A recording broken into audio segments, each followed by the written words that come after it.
The story begins in the exiled zone. A boy stands looking at a screen. It displays information about the Club of the Living Dead, or Death is Hope. It's a tournament with 7 participants, but only one comes out alive, winning a prize of 3 million. The boy ponders how that money would be enough to help that person. Suddenly, someone else appears, slapping him on the back and asking what he's staring at. Embarrassed, he responds that it's nothing important. However, another guy leans over and notices it's about the Club of the Living Dead. Seeing the slogan about finding hope in death, he dismisses it as nonsense. He explains it's just a twisted slogan by those bastards to make people kill each other. In the end, this game is nothing but a death board where lives are toys for entertainment. He tells the boy not to even think about joining, saying it wasn't easy raising him to this point. The protagonist ignores this, asking instead if he brought any supplies. The man shows 2 boxes strapped to his chest and declares they'll have a feast tonight. The boy smiles but immediately thinks about Alvin's arm. He knows that the way things are progressing, we don't have much time left. Alvin says they should move quickly before others notice their supplies. He grabs the boy, saying they need to head home. The boy simply says,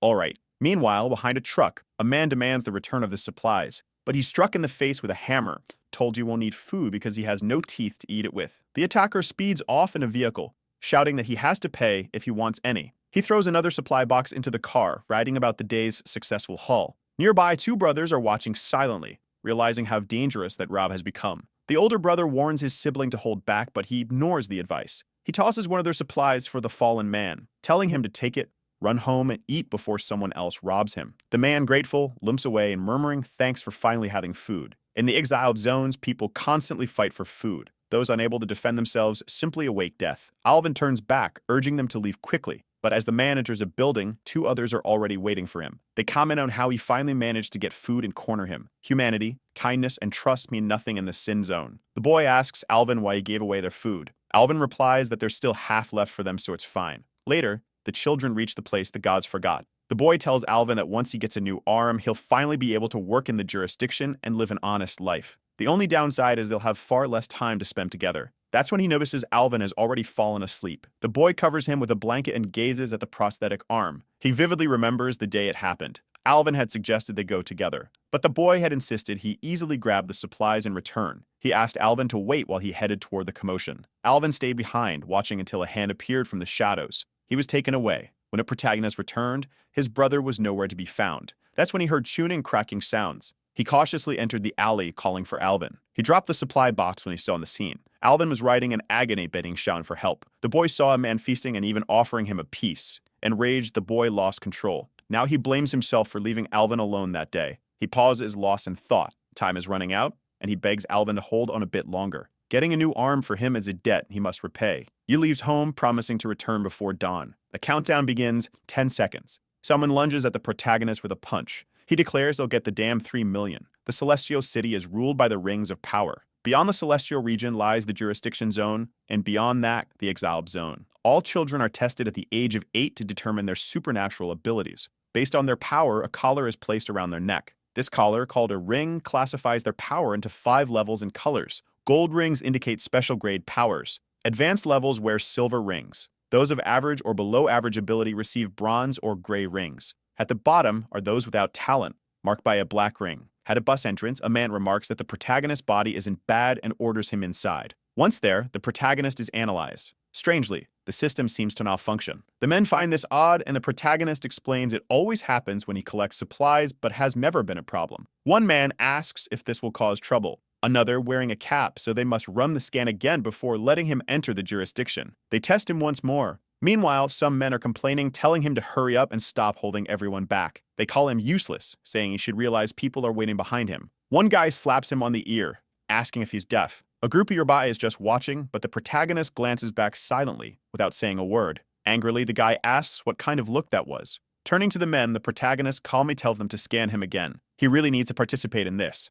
At that moment, he dodges the guy's punch effortlessly, causing the attacker to fall face first, slamming his groin into the ground like a fool. The people on the bus immediately notice the kid isn't so weak after all. A long-haired guy smoking a cigarette watches quietly. The attacker gets up, clutching his crotch, calling the boy a filthy brat. He pulls out a blade, admitting he underestimated him. But by then, the boys are already boarding the bus, thanking the staff. The man in the cat tells the attacker to save his revenge for when they're inside the field. The man in the yellow shirt seethes, furious that someone of the brown collar is acting so smug. Meanwhile, the guy in a blue shirt complains it's ridiculous to accept a filthy brat while rejecting him. The man in the green shirt remarks that the tournament has to be entertaining, which is why they send both the weak and the strong. The crowd loves watching a promising youth die tragically in the arena. The long-haired man snuffs out his cigarette, saying it's people like them who give powerless individuals the label of evil. Yeah, if they're lucky, they'll get to breathe another day, just barely. The group considers starting a fight, but a bald man stops them, suggesting they wait because the kid looks familiar. The long-haired man says that if the boy isn't recognized yet, it must be because he hasn't won enough fights to be remembered. He shows the face of a foolish-looking guy, asking if they know who he is. They immediately recognize him as the record holder for 8 consecutive victories. The guards tell Kintan to board the bus so they can leave. On this bus, the motto is health for the victors. Because Bordiev is a one-way trip, no one who enters escapes the fate of death. The scene shifts to the jurisdiction zone. A man working on a computer notices something unusual, commenting that the boy's eye resembles hers. He identifies him as number 57, an 18-year-old named Shannon. Perhaps he's the child of God. Meanwhile, the boy reflects on how he needs to return quickly, or Alvin will scold him. Given Alvin's personality, he might even beat him to death. That's when Shannon notices a reflection of someone approaching with a knife. He reclines his seat, taking the man's hand, causing a knife to embed itself in the ceiling. Shannon gets up and asks the man if he wants to fight like there. Kintian continues to watch silently. The attacker smirks, saying he enjoys seeing him resist. It would be boring if he died too easily. But Shannon doesn't want to waste energy here. He needs to finish this quickly and handle what's coming next. The problem is that he doesn't want anyone to know his true strength, as it would make him a target for everyone. He stares at the man, considering his options, when in a flash, Kim Tien appears, landing an uppercut on the attacker. The man mutters, "More of this," as he collapses, leaving Shannon bewildered. The driver thanks Kim Tien, asking him to keep the troublemaker in check until they reach their destination. Kim Tien agrees, saying he'll handle it. Shannon is shocked that Kim Tien not the guy out of this single punch. He thanks him, but in his mind he knows he wouldn't stand a chance against someone like Kim Tien. Kim Tien remarks that Shannon is naive for thanking an opponent. He warns Shannon to hope their paths don't cross unless he wins today's fight. Just then, the knife falls from the ceiling, comically hitting the unconscious man. The scene shifts to the entrance of the jurisdiction. As the bus exits the tunnel, Shannon is greeted by an extravagant, modern city. It's a stark contrast to the environment he came from. This is the region of the Advance, and before him stands a massive statue marking the jurisdiction arena. Shannon is in awe, marveling at everything. But the guards urge the group to keep moving. The camera pans to the arena, flames roaring beneath the skull-shaped structure. The crowd is wild, eagerly anticipating the start of the combat. Shannon walks through the corridors, noticing something strange. Men are pushing carts loaded with bodies. Shannon quickly realizes these are the corpses of dead participants. The workers haul them to a door, dumping them carelessly inside. It's clear to Shannon that people like him are treated as trash here. It underscores how little the arena fighters are valued. Meanwhile, in an isolated house, a girl stands outside a door, calling for the young master. She informs him that the day of prophecy has arrived. It's time for him to begin his journey. Back at the arena in the preparation room, a man sharpens a blade. Another participant wielded brass knuckles, while another had jeweled daggers. A baton and a club were also among the weapons. Meanwhile, Shannon was the only one without a weapon. In the elimination round, there are 7 participants but only 6 weapons. The audience places bets on who they believe will win. The one with the least votes ends up with Pongless, and the one at the top of the rankings gets first pick. Naturally, the one with the lowest percentage of bets is forced to enter unarmed. For Shannon, however, this is an advantage. Not only is he ranked last, but he's also the only one without a weapon. Most of the other participants will focus on those at the top. As Kim Tien passes by, he gives Shannon a long, piercing look. For someone as strong as Kim Tien, surviving in the exiled zone must not have been too difficult. Another man approaches Shannon, asking if he knows Kim Tien. He mentions that Kim Tien has a 30% chance of victory, according to the audience. Shannon replies that he doesn't know him, but the man insists it's suspicious. After all, Kim Tien only respects strong people, and yet helped Shannon on the bus. Shannon dismisses the accusation, saying the man is overthinking it, especially since he doesn't even have a weapon. The 30% man sneers, saying he doesn't like liars. Suddenly, he looks ready to stab Shannon in the stomach, but Shannon is unfazed by the intimidation, if nothing new to him. At last, the tournament is about to begin. Before entering the arena, the participants are handed accessories, microbombs. The organizers call it a special gift. One of the participants picks one up and sarcastically remarks that it looks like it being toyed with. Shannon attaches the bomb to the side of his neck and asks if they can start. In the midst of a roaring, excited crowd, a fierce battle is about to commence. Only one person can leave the arena alive, and everyone needs to give their all before the timer runs out. They have a maximum of 15 minutes to finish the fight. Any show of mercy will trigger the bomb. Most bets are on Shannon being the first to die, as it seems he's already the target of 5 other participants. Kim Tien watches silently from the sidelines. Meanwhile, the green-haired man notices something unusual, if not going as expected. Gavin the Baton smashes into the railing, wondering how the Dan kid is dodging all of his attacks so easily. He stretches his Baekkelin towards Shannon, telling him to do something. The man continues a flurry of attacks, but Shannon dodges with ease, even mocking him for being so slow. He ducks under another strike and quips that the guy is leaving himself wide open. Then Shannon lands a solid punch to the man's cheek, sending him sprawling, drooling on the ground. The crowd is amazed at Shannon's insane reflexes. But his problem is clear. He isn't very strong. The down man laughs, saying Shannon's pathetic punch didn't hurt all. Embarrassed, Shannon mutters that it's probably because the guy has such tough skin. The man yells that he's going to kill Shannon, when someone suddenly appears behind him and asks, "What are you going to kill?" It's the man from the bus, who declares he'll kill the brat. With a single strike, the man drops dead. Shannon quickly realizes the killer's intent is deadly serious. The attacker says Shannon has to pay for humiliating him on the bus. There's no way he'll leave satisfied without killing him. By now, participants 5 and 7 are already dead, and 10 minutes remain. Another participant grabs the arena gate, screaming that he doesn't want to be part of this anymore. He demands the organizers open the door, saying he doesn't care about the reward anymore. In response, the organizer simply presses a button. The microbomb on the man's neck detonates, leaving him as nothing but a memory. Another participant in the arena screams in despair. Meanwhile, the 30% man is furious if these fools are stealing his spotlight. He takes advantage of the chaos, stepping over a fallen participant. Shannon, on the other hand, is dodging a flurry of attacks from another man. This man is faster and more precise than before, clearly hiding his true strength earlier. The problem is, without a weapon, Shannon can't win just by dodging. In his mind, he asks Alvin what he should do. Living in the exiled zone, they never had time to relax. Even Alvin, despite being older, admitted he couldn't land a hit on Shannon lately. To Alvin, his brother seemed like some kind of supernatural creature. But Alvin also warned him, dodging alone wouldn't work against someone truly intent on killing him.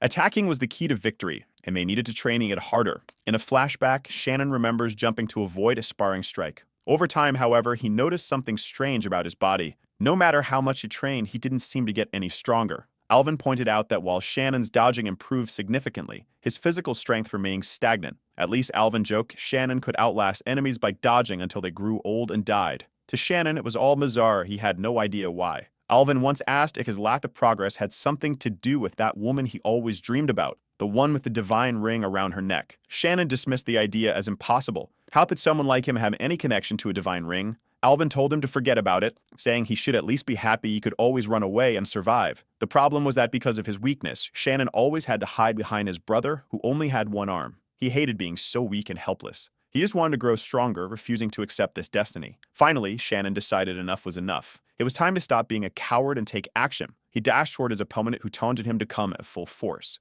The man swung his weapon, but Shannon dodged. He tried another strike, which Shannon ducked under, but this time he took a hit to his leg. Thinking he saw an opening, Shannon aimed a punch, but the man caught his hand mid-swing, mocking him for such a feeble strike. With ease, the man flung Shannon into the air, sending him sliding across the ground like trash. The crowd jeered, calling Shannon a delusional fool. The man laughed, calling him nothing but a filthy rat who loved to hide. Meanwhile, Kim Tegan observed silently. The boy seemed incredibly skilled in some ways, but absurdly weak in others. At the same time, someone approached Shannon's house. They knocked on the door, and a voice from inside asked if it was Shannon outside. Back in the arena, the 30% man pulled out a Glock. Shannon immediately noticed something odd. A microbomb was heading directly toward one of the drones from in the event. He knew something big was about to happen. Number 3 fired his shot, which detonated near the man in the yellow shirt and the drone. The unfortunate guy was left covered in soot. Number 3, on the other hand, was impressed, remarking that Shannon had managed to dodge, even though he had been aiming at him. Shannon, however, was dazed and partially deafened.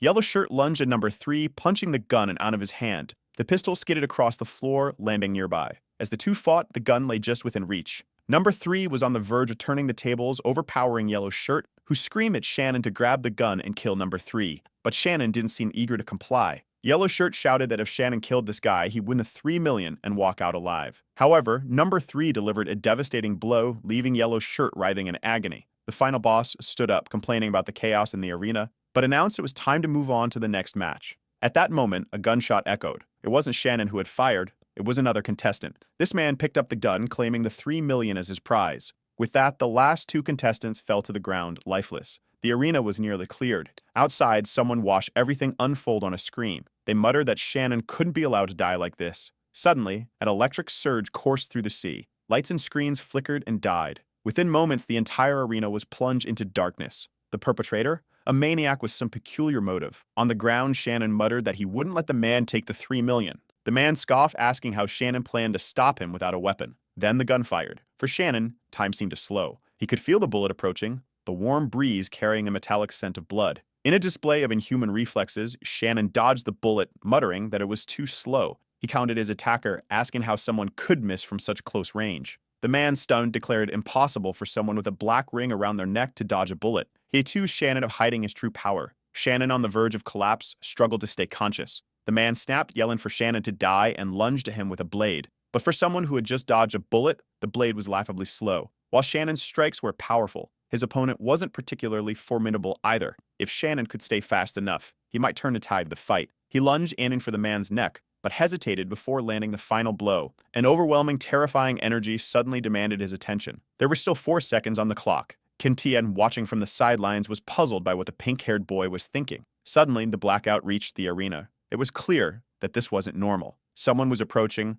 a user of supernatural abilities. The microbombs around their necks deactivated, and the man on the ground celebrated, relieved to still be alive. But Shannon was more concerned about the person closing in. The newcomer entered the arena, knowing the power outage. The organizers announced they reset the timer and resumed the fight after another preparation period. Number 1 demanded to know what would have happened to the 3 million prize, since there were now 2 survivors. The response was that the decision would be made by those at the top once everything was sorted. Shannon noticed something strange. A man in a suit appeared beside him, commenting on how miserable Shannon looked. He asked if Shannon wasn't going to thank his savior. Naturally, Shannon asked what he meant. But before he could finish, he collapsed like a fool. Even the man who had come to kidnap him grew frustrated with how weak he was. The guards began evacuating everyone. Seeing the man taking Shannon away, one of the guards reminded him that participants couldn't leave the club until everything was resolved. The man ignored him, placed a hand on Shannon's shoulder, and asked if he wasn't listening. That's when he was hit with a slap so hard it slammed him into the wall. The others asked Kim Tien what he was thinking so much about. He replied that he felt a change in the wind.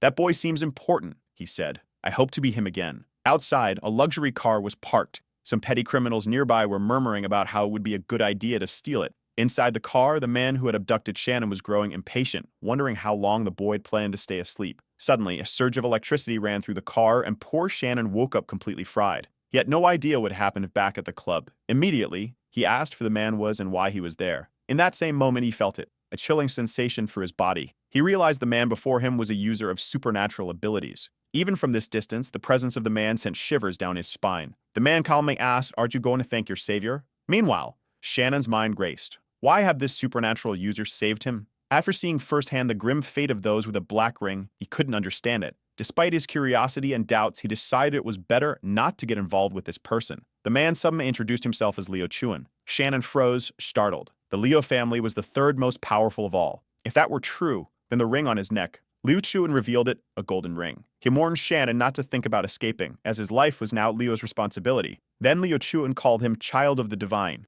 According to legend, above the special braid exists one more rank, the Divine. A single individual of this rank could wipe out hundreds of special grade beings, a presence akin to that of a god. Shannon admitted that he heard of a Leo rank as divine, someone named Leo Som something. Liu Chuan completed the name Leo Songtin. Shannon grew pensive. He asked if Li Songtin was Chuan's grandfather. Chuan explained that the legends Shannon had heard weren't entirely accurate. He clarified that only 3 individuals had ever reached a true divine ranking. His grandfather, Leo Songting, a woman with the ability to foresee the future immortality, Miss Wendy, and another individual who disappeared as soon as the divine ranking was discovered. Chuan added that Shannon was considered a divine being, because he was the son of Miss Wendy. Confused, Shannon pointed to his black ring and dismissed the idea. Child of the divine? That's ridiculous, he said. But then he stopped to think. Could the woman who frequently appeared in his dreams be his mother? Liu Chuan stated that Shannon must have countless questions, but the priority now was to assure his safety. His face had been exposed across the entire jurisdiction zone, and soon the news would reach the celestial region.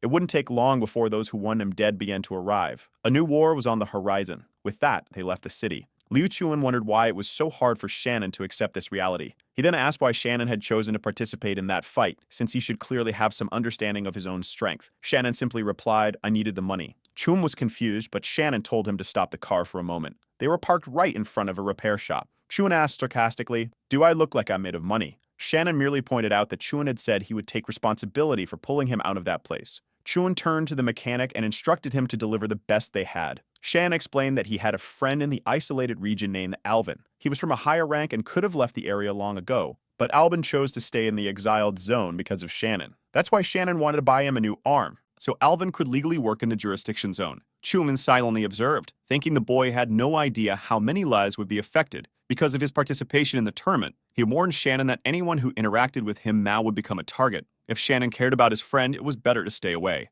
But Shannon insisted he needed to explain this situation to Alvin, since he still had so many questions for him. Chuan reluctantly agreed but said he would wait in the car. Shannon walked toward the small room, thinking Alvin would be furious. Before mentioning his participation in the arena, he planned to give him the prize money to cheer him up first. He was excited to see Alvin's reaction. As he entered, he called out for Alvin to wake up and look at what he had brought. He was certain Alvin would never guess, but suddenly, he tripped over something. Looking down, he realized it was Alvin's arm. Someone inside spoke, saying they had been waiting for him for a long time. The voice added that if they hadn't seen it with their own eyes, they wouldn't have believed Shannon was hiding in such a filthy place. The man had a white ring around his neck, standing with Alvin's body beneath his foot. He said it was an honor to meet the child of the divine. Shannon's heart sank. It was clear Alvin was dead. In that moment, Shannon lost control, screaming Alvin's name. The man stepped forward, claiming to be the first to discover the child of divine. He said that by doing so, he had come closer to the gods. But Shannon was visibly breaking down. He dropped Alvin's arm to the ground, leaving the man confused by his outburst. The man stomped on Alvin's body, asking if Shannon was really that upset over this person. As Shannon runs, the man asks if he even knows who this stranger is. But Shannon is focused on shaking Alvin's body, pleading with him to wake up. The man sneers, asking if he's really crying over this piece of trash. He grabs Shannon by the collar, calling him a useless loser. Then, with a punch to the stomach, he mocks Shannon, saying it's ridiculous that someone like him could be a descendant of the divine. Shannon is thrown against the wall, collapsing to the ground. The man activates a power in his hand and lifts Shannon by the neck, starting to strangle him. He tells Shannon he's far too weak to be a child of divine. Meanwhile, Shannon thinks he could easily dodge this attack, but none of it matters anymore. As memories of Alvin flood his mind, he wonders why it wasn't him who died instead of his friend. Just as he's about to lose consciousness, he feels himself being hurled through a door. Disoriented and unsure of where he is, a hand suddenly lands on his shoulder. A second Shannon appears, pushing him aside and calling him a coward. Thrown into a limbo-like space, Shannon watches as the door slams shut. Back in reality, a man attacking Shannon senses something strange.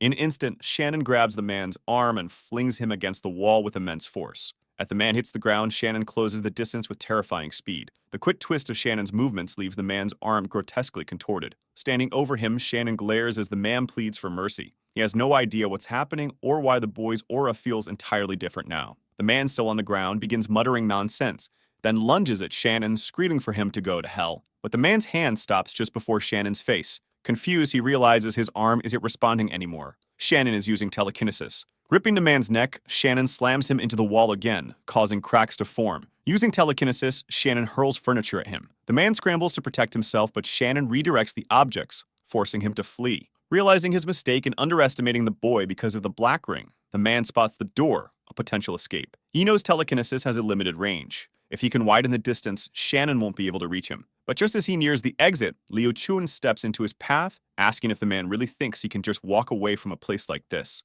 The man immediately recognizes Chuan by his golden ring and the scar on his face. Before he can act, Shannon appears behind him, using telekinesis to force the man to strangle himself with his own broken hand. Panicked, the man beats at his arms, screaming for it to stop, but the only thing he accomplishes is shattering his own bones further. Brought to his knees, the man looks helpless as Shannon delivers a swift kick, sending him to the ground. Shannon turns to Leo, who asks if he's going to attack him next, but Shannon collapses unconscious before he can respond. Watching the boy crumple, Chuan mutters that he's finally starting to resemble the savior of the prophecy. Time passes, and Shannon wakes to Chuan calling his name. He's lying on a sofa with a blanket covering him. Nearby, Chuan is standing over a burned body. When he notices Shannon is awake, he asks if he's finally ready to get up.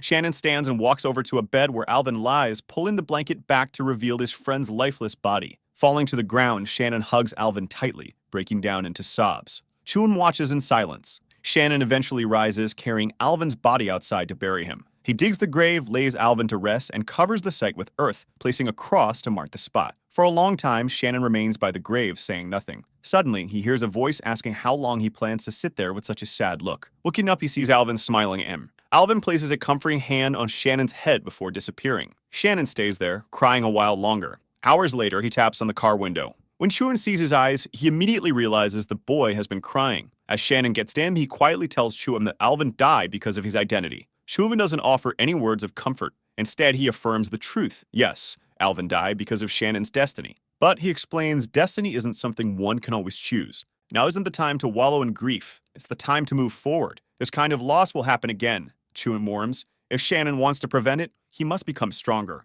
With enough strength, he could change his destiny and the destinies of others. Shannon nods silently. Chun tells him to get in the car. As Shannon opens the door, he's flooded with memories of playing in the yard with Alvin. Both of them pause, look back, and silently say goodbye. Shannon whispers, "Until next time," before stepping into the car. As they drive through the city, people stare at them. Shannon asks where they're going. Chun responds that they're looking for a place, a spot with a good view to use as a base. And he adds, "We need new clothes." Stopping in front of the red building, Chun declares, "This will do." At the door, guards demand our names. Liu Chun steps forward and introduces himself. That was Black Bear Gang territory, notorious for its trafficking operations. Shannon remarked that it was dangerous, but Chun dismissed the concern, telling him there was no need to fear such a gang. Chun explained that while they were there, Shannon's mission was to at least learn how to defend himself. "Honestly, I thought they were going to enter peacefully, but Chun stormed in and started beating everyone up. The entire building lit up with sparks of electricity, leaving Shannon frozen in fear of what was happening. Glass shattered everywhere and people ran out screaming, shouting that a special-grade Esper had arrived.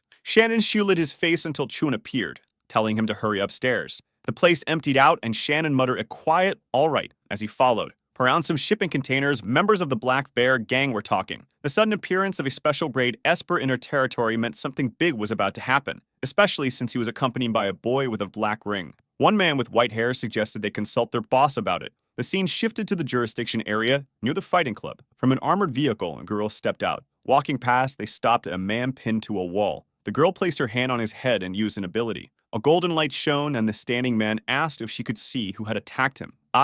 She could steal memories. Clever girl. She described a man with purple hair, a golden ring, a light-based ability, and a facial scar. She added that he was carrying a boy with a black ring over his shoulder. That was enough for the man, who ordered everyone to move out. But the girl suddenly froze. As soon as she had stolen memories, the man was torn apart before her eyes. Nearby, a white-haired man commented that the young master of a Leo family was challenging the 8 most powerful families. Someone in front of him asked who a boy with a black ring was. The white-haired man admitted he didn't know, but said they'd need to investigate. He expressed concern that Wendy's confidence might finally be taking action. Back in Shannon's nightmare, he stood in a sea of blood. He saw Alvin's arm lying on the ground, reaching out for help. Shannon began running, but the figure of a man appeared, calling him a useless piece of trash. At the man's head disconnected from his body, Shannon suddenly woke up. As Shannon sat up, Chun asked if he was finally awake. Shannon noticed that Chun had been watching the muted television. Chun turned on the sound, and the news was reporting investigations into the Esper Arena attack. Looking outside, Shannon realized it was already nighttime. He asked how long he'd been asleep. Chun only replied that Shannon should enjoy sleep while he could, because soon he wouldn't have time to sleep at all. Shannon asked if the people hunting him would find them soon. Chun estimated 1 or 2 days, then asked if Shannon was afraid. Shannon grew pensive. Living in the exiled zone meant he had never expected a long life. Just making it to the next day had always been enough. In that harsh environment, survival required an insatiable desire to keep living. And yet, even in such a bleak place, there had been something beautiful, small moments of goodness that made life worth continuing. Chun threw the TV remote at Shannon's head, snapping him out of his thoughts. "What are you brooding about now?" he asked. Shannon replied that he knew Chun was strong, but what would they do if a large group came after them? He felt he'd only get in the way. Chun smirked and asked when he had ever said they were alone. Opening a chat on his device, he revealed that he had already sent their location to 4 individuals. Chun admitted he was curious to see what those 4 would do. Would they honor the promise made 18 years ago and protect Shannon, or would they side with the Lin family? Shannon, confused, asked what he meant. Weren't these people supposed to be allies? Chun explained that in the past, alongside Miss Wu Yu, there had been 6 loyal families, the Su, Zhu, He, Han, and Patty families. Miss Wu Yu believed the rings exacerbated humanity's darker tendencies. She wanted to create a society where those with powers and those without could live in harmony. The scene shifted to a pink-haired girl walking. Others questioned her about breaking down the wall. They didn't want to share their land with the inferior ones. Someone beside her reminded them this was the council chamber, not a place for complaints. The woman stood before a table. It seems the translator mixed up Miss Wu Yu and Lady Wendy. They might be the same person. A man from the Lin family accused the others of complaining. He insisted that wasn't what was happening. Ultimately, the Lin family and others started a war. Miss Wu Yu, sensing an imminent crisis, summoned the heads of every family. It was the first time anyone had seen Shannon, just a baby in her arms. Her ring shone with 3 rainbow bands. She admitted her request was selfish and dangerous, but she begged them not to forget their mission. If they allowed the Espers to continue unchecked, the world would eventually be destroyed. In 18 years, oppression and disregard for human life would only worsen. The lives of those within and outside the walls would be like separate worlds.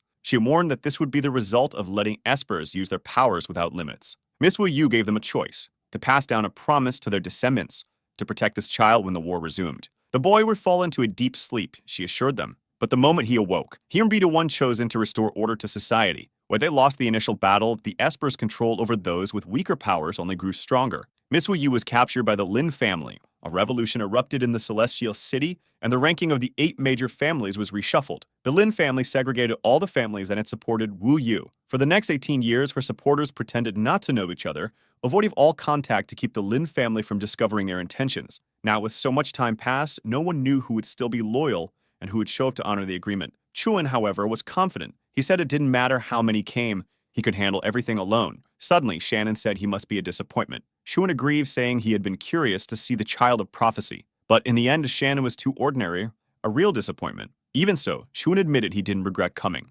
Unexpectedly, Shannon thanked him. He mentioned that Chuan must be hungry and offered to fetch something for them to eat. Shannon opened the warehouse door and immediately collapsed to the ground. He begged his trembling body to stop. Hearing that his mother believed he was destined to restore order to society was too much to process. He remembered fleeing through the alleyways, nearly having his organs stolen while escaping on a stretcher, fighting in the arena, watching bodies being hauled away. To his mother, he could only think, "I'm not the child who will save the world." In that moment, he felt incapable of saving even himself. But then, recalling Alvin's death, Shan refused to accept this. He didn't know how many espers were coming, but he didn't have time to hesitate. Somehow, he would have to find a way to win. Suddenly, the ground began to shake. Shannon jumped to the side as a blazing halberd came straight at him. Shun commented that Payek's Yunane must have drawn them out after all. Shannon kept dodging, but he noticed the flames were tracking him, which did make sense. It might have been some kind of magic that could sense his presence. The fireball suddenly split into 2, blowing apart the gondola he had been using for cover. Realizing he needed to find Chuan, Shannon stopped. Instead, he decided he needed to become someone who didn't rely on others. He grabbed the burning gondola and slammed it onto the ground, trying to smother the flames. "I'm tired of running," he declared. Of course, the flames merely spread, now surging toward him from above. He paused for a moment, muttering that he was tired of it all. If the flames were tracking his movements, he needed to erase his presence first. After locating the source of the fire, he would capture whoever was controlling it. He raised his head and challenged, "Come at me," and come at him it did. In that moment, Shannon agreed with Alvin. Hiding wasn't the path to victory. The flames rushed toward him and the building exploded. The fire returned to a girl standing at a distance. She wondered aloud if his presence had disappeared. That's when she felt something behind her. Shannon, scorched and battered, had tracked her down. Face to face with his opponent, he was visibly burned and shaken, unsure of what to do next. She approached him, declaring that he had passed. A fiery woman with blue hair, striking contrast. Meanwhile, Chuan was standing off to the side, grinning like a maniac. Shannon, confused by this talk of passing, struggled to remain standing.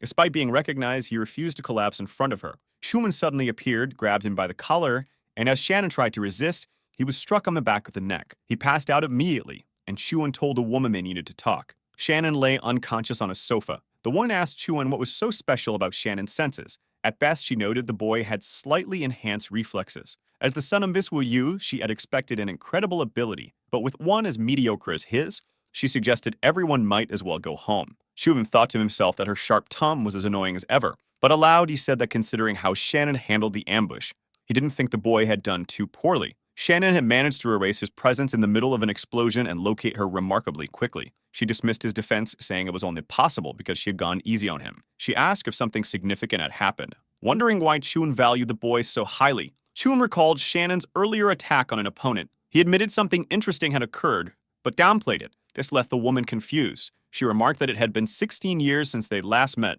She seemed to have trained hard in the meantime, as indicated by the pendant she wore, a survival token from a close call. She teased Chuan about the scar across his face, saying he wasn't one to talk about appearances either. The two commented on their anticipation for the next person to arrive. Chuan hoped it would be someone with a less cutting tongue. The scene shifted to the Celestial City, to the council families. Some guys nearby commented that the place hadn't been opened in a long time, so something big must be happening. One of them said he missed the days of Miss Wu Yu, when this place hosted the presence of the strongest families. Now it was run by a bunch of useless weirdos. Another warned him to be careful with such talks, saying that ghosts have ears in the walls. These ghosts were the agents of the 8 families tasked with finding Wu Yu's descendant. A man wrapped in bandages said he'd like to cut out the first guy's tongue and ask his companion if he didn't agree. The companion, annoyed, replied that it was tiring but didn't know where to start. The bandaged man walked across the hall, saying it was better to settle things quickly. Meanwhile, Shannon was already exposed with Liu Chuan, and everyone knew what he looked like. The group announced that as everyone was aware, Liu Chuan had caused chaos recently.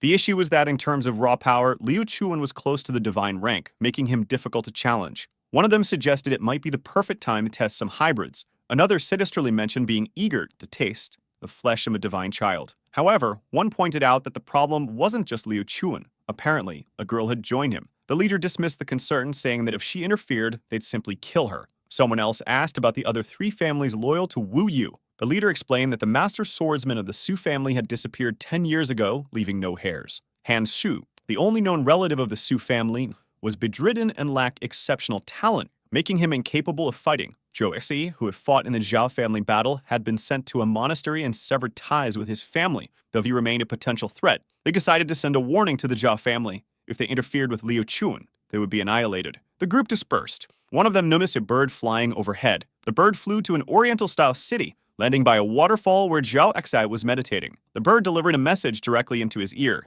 Zhao Exi now knew the Liu and Pi families had begun to act. Rising to his feet, he declared that he would handle this alone. However, in the water nearby, one of the ghosts was silently listening to everything. The scene shifted to the Zhao family mansion. The place was completely deserted, and one of the ghosts seemed to materialize in the middle of it. Inside a hospital room in the mansion lay Han Shu, bedridden. Green claws began to form around him. Back at the building where Chuan and Shannon were, Chuan was looking out the window. Shannon asked if there were any enemies nearby. Chuan laughed, saying they were far from that. He wondered aloud when the exiled zone residents had become so bold. It was ridiculous that they were attacking with such a small number. Down below, a man with a megaphone called for them to come down and talk. Chuan recognized him as Qin Tian, or as they used to call him, the Qin Tian. Chuan leaned out and told Qin Tian he wasn't interested in talking, but Qin Tian clarified that he wanted to speak with the pink-haired boy, the one with the black ring. Outside the room, Chuan told Shannon to calm down despite being a disappointment. Meanwhile, Chuan expressed his own excitement, admitting he had hoped for a direct attack so that he could fight back properly. Inside the room, Qin Tian greeted Shannon, saying he hadn't expected to meet him again so soon. He had been sure the building takeover was Shannon's doing. Qin Tian didn't expect an apology from Chuan, but he pressed Shannon for why the Espers were hunting him. Shannon replied that even if he explained, no one would believe him. While this conversation took place, others outside were grumbling about being hungry. After a while, Qin Tian summed up the situation. Shannon was the son of Wu Yu, every Esper in the Celestial City was after him, and his only help came from 2 outsiders. Chuan confirmed this and asked if Qin Tian knew anything about Shannon's mother. Qin Tian explained that in both the Celestial City and here, Wu Yu's name was known by all. However, it was a banned word that no one was allowed to utter under any circumstances. Chuan quipped, "What is she? Voldemort?" Qin Tian asked if Chuan wasn't afraid he'd reveal their location to everyone. Shannon spoke up, saying he trusted Qin Tian. Though Qin Tian seemed carefree, Shannon believed his instincts were sharp. Qin Tian smiled, noting how much Shannon had changed in just a few days. As a gesture of gratitude, Qin Tian offered some information about Wu Yu. 20 years ago, he had worked on a secret construction project in the jurisdiction area. The location and purpose of the site were top secret, and all workers were blindfolded until they arrived. Over time, Qin Tian realized it was a prison, but not just any prison. It was built to contain a single individual. A man with a golden ring had appeared during the project, urging them to complete it quickly. He had spoken of the divine prison, and everyone had simply acknowledged his orders. Qin Tian was certain this prison was where Wu Yu had been confined, though he admitted it was only speculation. After all, no one could even confirm if she was still alive. The scene shifts to the Su family estate. The ghost wanders through the house, sensing nothing. He checks each room, concluding it's better to leave, but then he feels a faint energy coming from a specific room. Entering, he sees a boy hooked up to a machine and remarks that he always believed the Su family had no descendants. As he begins to question the boy's identity, the boy opens his eyes. The boy's system begins analyzing the unknown figure. The ghost comments that even he didn't know about this boy's existence and demands to know his connection to the Su family. The boy doesn't respond, prompting the ghost to repeat himself and accuse him of being deaf. Then the system hits 100%. The ghost watches as the boy utters Shen Yang. Startled, the ghost asks how the boy knows his name. Moving behind him, he orders the boy to answer. Instead, the boy extends his arm, emitting a purple light, and the ghost disintegrates into smoke. The boy frees himself from the machine while, across the room, the ghost-mangled form begins to reform. Recognizing the boy's palm ability as something Luo Xingguang used to wield, the ghost is bewildered. Luo Xingguang was supposed to be dead. So why did the Su family descendant possess his technique? Filled with questions, the ghost knows he must warn the others to be cautious. But a strange purple mist starts to surround him. Trembling, the ghost suddenly finds the boy behind him again. As the ghost pleads for mercy, the boy casually finishes him off with a blast. The ghost is completely disintegrated. Elsewhere, Jodaxeti stands calmly as a ghost emerges from the water to attack him. The ghost hurls an attack demanding Joexi die. Zhao Hai remains unbothered, raising a hand to stop the watery blow. He transforms the attack into a flock of birds, dissipating the assault entirely. Zhao Kaxe warns the ghost to regret coming here. The ghost, confused, cannot comprehend how his attack was neutralized so easily. Zhao Kaxe tosses his sword into the air, approaches, and delivers a series of strikes to the ghost. The ghost tries to teleport away, but Zhou Exai relentlessly pursues him. Even as the ghost is thrown far back, Zhao Exai continues his assault. As the ghost falls, Zhou Exai leaps into the air, grabs his sword, and prepares to finish the fight. Panicking, the ghost asks what ability Zhao Exai is using. Zhao Exai simply replies that he doesn't need abilities to defeat weaklings.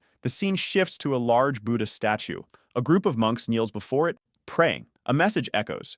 A pure heart is like still water that reflects everything we have distortion. But a heart consumed by desires is like turbulent water, unable to reflect the true beauty of reality. That is Zhu Lexi. He has clearly finished off the ghost, painting the water red. Meanwhile, at the hospital, the clawed ghost is holding a boy aloft. He grips the boy by the arms, confirming the information was accurate. Han Shu was merely a powerless body. With the ghost's claws moves toward Han Shu's neck to remove his ring. As the ghost connects his claws to the boy's arm and begins absorbing blood, he celebrates, remarking how nostalgic the heart of a special-grade individual feels. But suddenly, something falls to the ground behind him. Turning around, he sees apples rolling across the floor and a girl demanding he let go of her brother. The ghost coldly asks what she'll do if he doesn't. Without hesitation, the girl grabs two of his claws and flings him across the room. She runs to check on her brother, but one of the claws pierces her shoulder, slamming her into the wall. The ghost mocks her for being careless, picks up Han's shoe, and starts to run. She tries to chase him, but as she reaches the exit, she finds a large group of people waiting for her. It's her mother, who calmly asks the ghost why you didn't warn them he was coming. They could have prepared a proper reception. Why was he making things so difficult? The ghost sneers, telling her to drop the act. He accuses them all of being Wiyu's lackeys and declares he knows about the Liu family's movements. He warns that anyone who values their life should stay out of this. Holding on to Han Shu, he says he will take Wiyu's descendant no matter what. The mother replies that she doesn't care about any descendant but demands he let go of her son. The ghost dismisses her, saying Han Shu is just a lifeless body. He throws Han Shu into the air, taunting them to catch him if they want him back. The sister panics and the mother shouts for Yulai. In a flash, Yuli disappears from the ground and leaps into the air to ground Han Shu. The ghost takes advantage of the distraction to vanish. The mother tells them not to bother chasing him, it's impossible, and orders them to take Han Shu back to the hospital. Approaching Yuli, they insist her wounds need treatment. Yulai, however, demands to know if her mother truly meant what she said, that I'm not caring for the descendants anymore. She presses, asking if their family will abandon everyone and do nothing in this war. She yells that her brother once said Esper's abilities were meant to make the world a better place. Yet here was someone who had hurt her brother, and her mother was still acting polite. The mother remains silent. Yuli's frustration is palpable. From the shadows, another voice tells them they should hurry up and leave. The girl says she understands. She declares she will finish what her brother started. Her mother looks at the glass and tells her she made two mistakes during a fight. First, she lost focus on her opponent before ensuring he was dead, which got her hurt. Second, when someone needed saving, she hesitated instead of acting immediately. The girl asks if that even matters. Her mother simply replies that the answer to what she wants to do is no. The scene shifts back to the planning base. Liu Chuan is asking Qin Tian for more information about the Divine Cage. Qin Tian describes it as a prison with pillars surrounding a central sleeping chamber. Beneath it was a pool of water that resembled lava with a terrible stench. Meanwhile, Shannon, or Shan Yu, as he's now being called again, is sitting nearby looking battered. He's questioning everything Qin Tian has been through when a voice asks him what he thinks he can do alone. Suddenly, his mother appears before him, demanding he hand over his body. Shan Yu quickly realizes this isn't his mother. The figure admits she isn't and transforms into the other version of him, declaring she is the real Shan Yu. She fires at him, causing Shan Yu to collapse. Qin Tian steps outside, announcing that the boy has fainted. Xinye enters and starts shaking Shan Yu's head. It seems they're trying to wake him up, but it's clear something dark is stirring inside. Back in Shan Yu's dream world, the other figure grips his arm, demanding he relinquish his body. Shang Yu feels an overwhelming, terrifying power and finds himself paralyzed. The figure reminds him it was Shan Yu who summoned him. When Alvin was brutally killed, Shang Yu stood there, powerless, and this darker version of himself took his place. Only this version can win the coming war. If Shan Yu hands over his body, he promises he won't be disappointed. Shan Yu struggles to speak, unable to move in the presence of this force. The figure insists he just means to say he'll surrender. Suddenly, and the noise at the door interrupts them. The figure sighs, annoyed by the constant interruptions. Shan Yu starts waking up, jolted by Leo's declaration that electricity always works. Senior was about to test her fire next. Shan Yu lets out a scream, hearing the figure promise they'll meet again soon. Grabbing Leo's arm, he tries to stand. Leo, puzzled, asks what's wrong. Shan Yu immediately requests to fight. Leo thinks the shock may have fried the boy's brain, but Shannon assures him everything is fine. Shan Yu insists he needs to awaken his Esper powers, and fighting is the only way to do it. The two stand face to face, staring each other down. Leo laughs, calling the boy delusional. Seeing it tells Leo to use minimal energy, but to show Sham Yu the harsh reality of this world. Leo responds that you won't need to use any energy or even sweat, as Sham Yu is far too weak. Ken Tan suggests a perfect place for their fight, and the scene shifts to a port area. Xenia, dressed stylishly, warns Sham Yu to be careful not to die. Shan Yu replies that only by facing death can he achieve what he needs. Observing, Xenia feels she has chosen the right side. The fight begins. The two square off, and Sham Yu tries to anticipate Leo's movements. He knows he must stay calm to clearly see Leo's attacks. Leo smirks, stating he'll turn the area into a battlefield. Suddenly, an orb forms around them, closing them off. Xenia attempts to punch her way in, but is thrown back by the orb's force. Inside, Shang Yu stands frozen, staring at Leo. Leo tells him to keep his eyes wide open because he's about to witness what a true Esper can do. Shang Yu shivers, feeling something pass by him. Before he can process it, a hand strikes his face, sending him flying. Shang Yu hits the ground stunned. He hadn't even seen what happened, realizing it had been just one hand. Leo laughs, telling him to get up. It was only the warm-up. Outside, seeing it continues trying to break in. Qin Tian comments that he has seen many Espers, but Liu Chuan is on another level. Xenia agrees, noting that Leo is said to be the closest person to achieving the divine tier the world has ever seen. 16 years earlier, during the HESP evaluation, the atmosphere was charged with electricity. Children murmured about the overwhelming pressure emanating from within. It was Liu Chuan's Esper analysis. The divine rank symbol began to appear, and everyone thought he would achieve it. But in the end, his results showed a gold rank. Everyone breathed a sigh of relief, thankful that another divine rank individual hadn't appeared. Still, it whispered to keep quiet because Liu Chuan was leaving. Even at 10 years old, Liu Chuan looked the same, donning his iconic style. The boy hadn't changed a bit. The crowd erupted in applause, clearly excited. On Act Day, Xenia had been deeply impressed. Then it was her turn. She swore she wouldn't lose to Liu Chuan. Back in the present, Qin Tian asked if Leo was truly a prodigy. If he was that strong, Shen Huan wouldn't last a second against him. Senior, however, commented that wasn't the main issue. The real concern was that enemies could appear at any moment in their current position. They needed to finish things quickly before the situation escalated. Qin Tian assured them he'd keep an eye on the rear and alert them if anything happened. Senior, skeptical, asked why he was helping them. Qin Tian replied that the influx of Espers into the exiled zone proved Shan Yu was significant to the world. Perhaps he even had the potential to change everything. Many people with black rings, himself included, hoped to see the exiled zone transformed.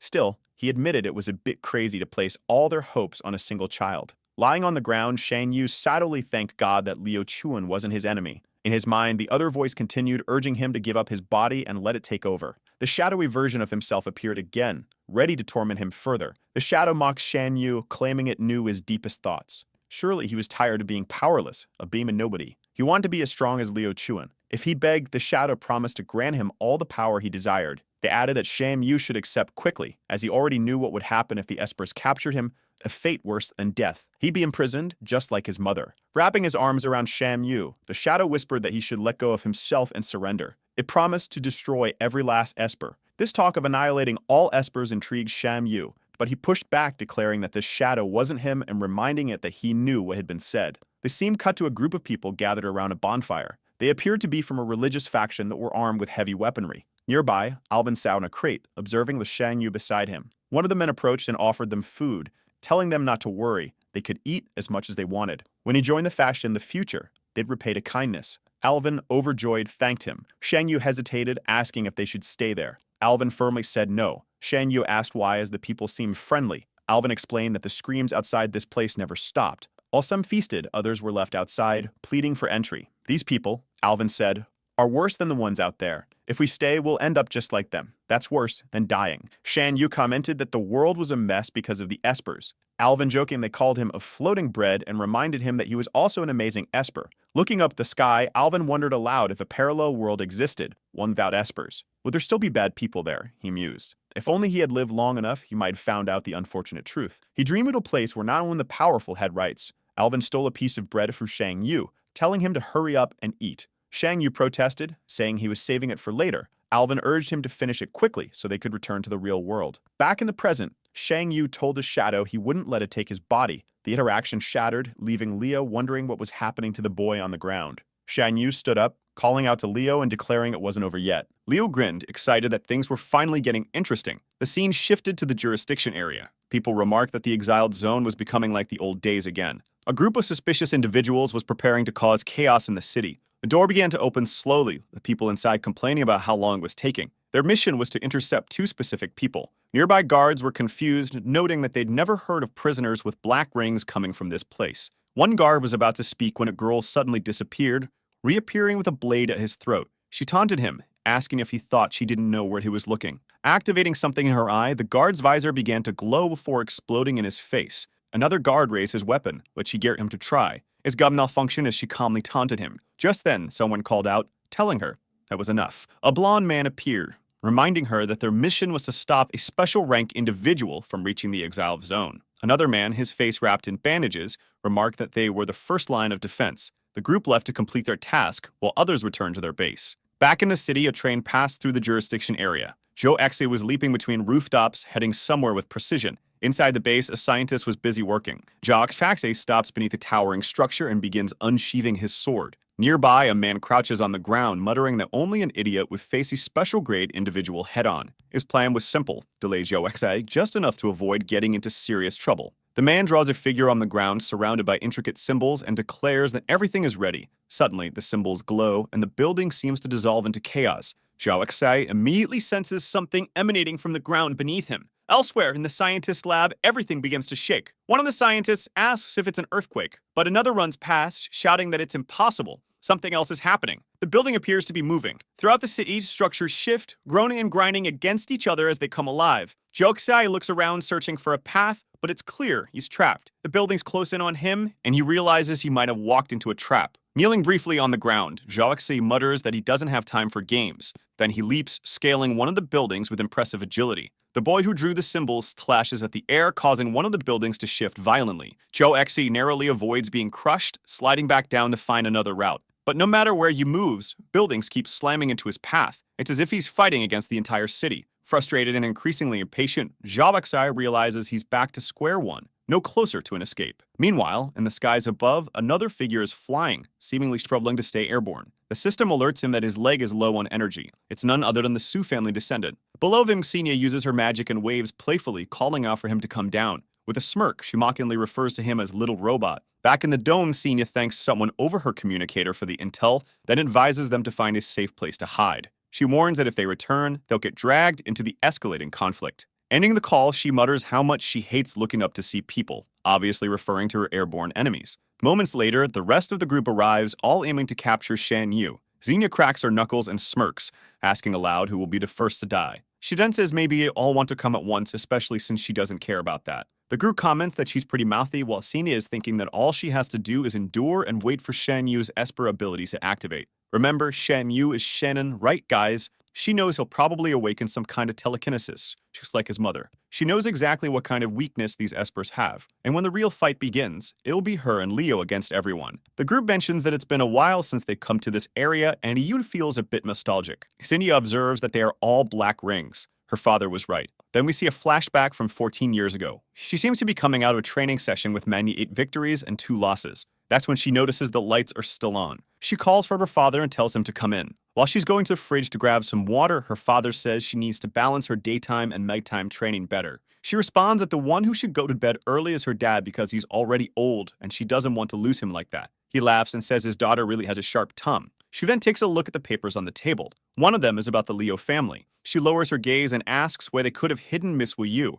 Her father replies that's the question he also wants to know the answer to. There they are sitting together, sharing a warm cup of tea. It was the price they paid for Miss Yu's freedom. Her father then tells her to take a look at the insignia on the vehicles. She recognizes that they are trucks from Celestial City, but they're in the frozen zones. Her father confirms and says all of them were intercepted in the frozen zones. Strangely, the 8 families are currently capturing many black rings from that region. In just the past 2 weeks, over 1,000 have been captured. Xenia is shocked and wants to know what they're planning to do with so many children. Her father explains that he's considering all the possibilities. The problem is that they all lead to a frightening conclusion. These children are being trained to wipe out her generation. Back to the fight scene, the blonde guy says it's rude to keep ignoring the targets like that. His friend kicks the leader in the back, saying it's him who came in and started chatting away. But he says it's fine. He'll handle it. However, the pink-haired girl says she can't let Yo Guang enter the fight like that. She couldn't allow a beautiful woman to meet such a tragic end. With that, she jumps in front of Xenia. She mourns that, on the other hand, she's different. She would make sure Xenia died in a wonderful way. Xenia just says she's eager to see what she's capable of. A fight between women. From above, the guys comment that they're sure Sham Yu must be inside that circle. But how would they get in? The leader says to wait for Xenia to crush Xenia, and soon they'll come to save her. When the barrier goes down, the friend is to face Sham Yu, while he will face Liu Chuan. He's excited to see who are the strongest men in the divine tier, those inside that globe or the ones who consume the divine tier. Inside the dome, Sham Yu is standing still. He felt it was close. That copy of him almost took control of his body. But at the same time, it was because of that copy that he's now able to see everything clearly. Liu Chuan asks what's with the crazy look on his face. Our guy decides to give his other version a name, Little Black. Suddenly, he slaps his own face and slaps himself again. Leo is confused, watching what he's doing. Apparently, it's his clone who didn't like the name. The crazy guy suddenly says to bring it on because now he'll be able to win. But before he can say anything else, he just vanishes. This time, however, Shen Yu manages to dodge. He knows something is different because it's impossible for him to do this with just his base strength. Now, seeing the patterns, everything is changing. He says Little Black is right. He's just an ant in this world. But the clone needs to remember that if it weren't for the 18 years of suffering he endured, the clone wouldn't exist either. That's why he's certain the original is much better at surviving, so that cursed clone better not appear out of nowhere, doubting his existence. Especially since this was the first time someone other than Alden was on his side. And that's why, with the kick to the chest, he's proving that everything happening is thanks to him, not the clone. Our guy gets thrown far, but at least he withstands it. He thinks that, at the very least, he'll withstand anything Liu Chuan does. Leo comments that his eyes look strange, but Chumo ignores it and tells him to stand back and watch. He'll show what true growth looks like. He lands a punch on Leo, who creates a shield to defend himself, but then he goes around to the back and almost lands a kick. Leo dodges, and he's already behind him again. He goes for an arm lock around his neck, but the guy grabs him. He grabs him by the shoulder and slams him into the ground. The guy ends up immobilized with 50 chains. Leo says he's sure Shen Yu wouldn't have been able to dodge if his Esper ability wasn't activated. It seems like he's starting to see the future. From outside, CMA tells Xenia she wants to ask her a quick question before they begin. Xenia, however, says she's not interested. CMI responds that she hasn't even heard the question yet. Then CMI says they received 2 missions. One was to capture the divine tier known as Shen Yu, and the other was to kill the girl known as Pai Xenia. She's curious why the 8 major families want to eliminate an Esper, especially since Xenia wasn't a special tier Esper, but just a silver ring. Why do those families harbor such hatred toward her? Was there something special about her? Finia doesn't take kindly to this. She asks what CMI means by just a mere silver ring. CMI apologizes, saying she shouldn't have said that. But out of nowhere, flames shoot into the sky.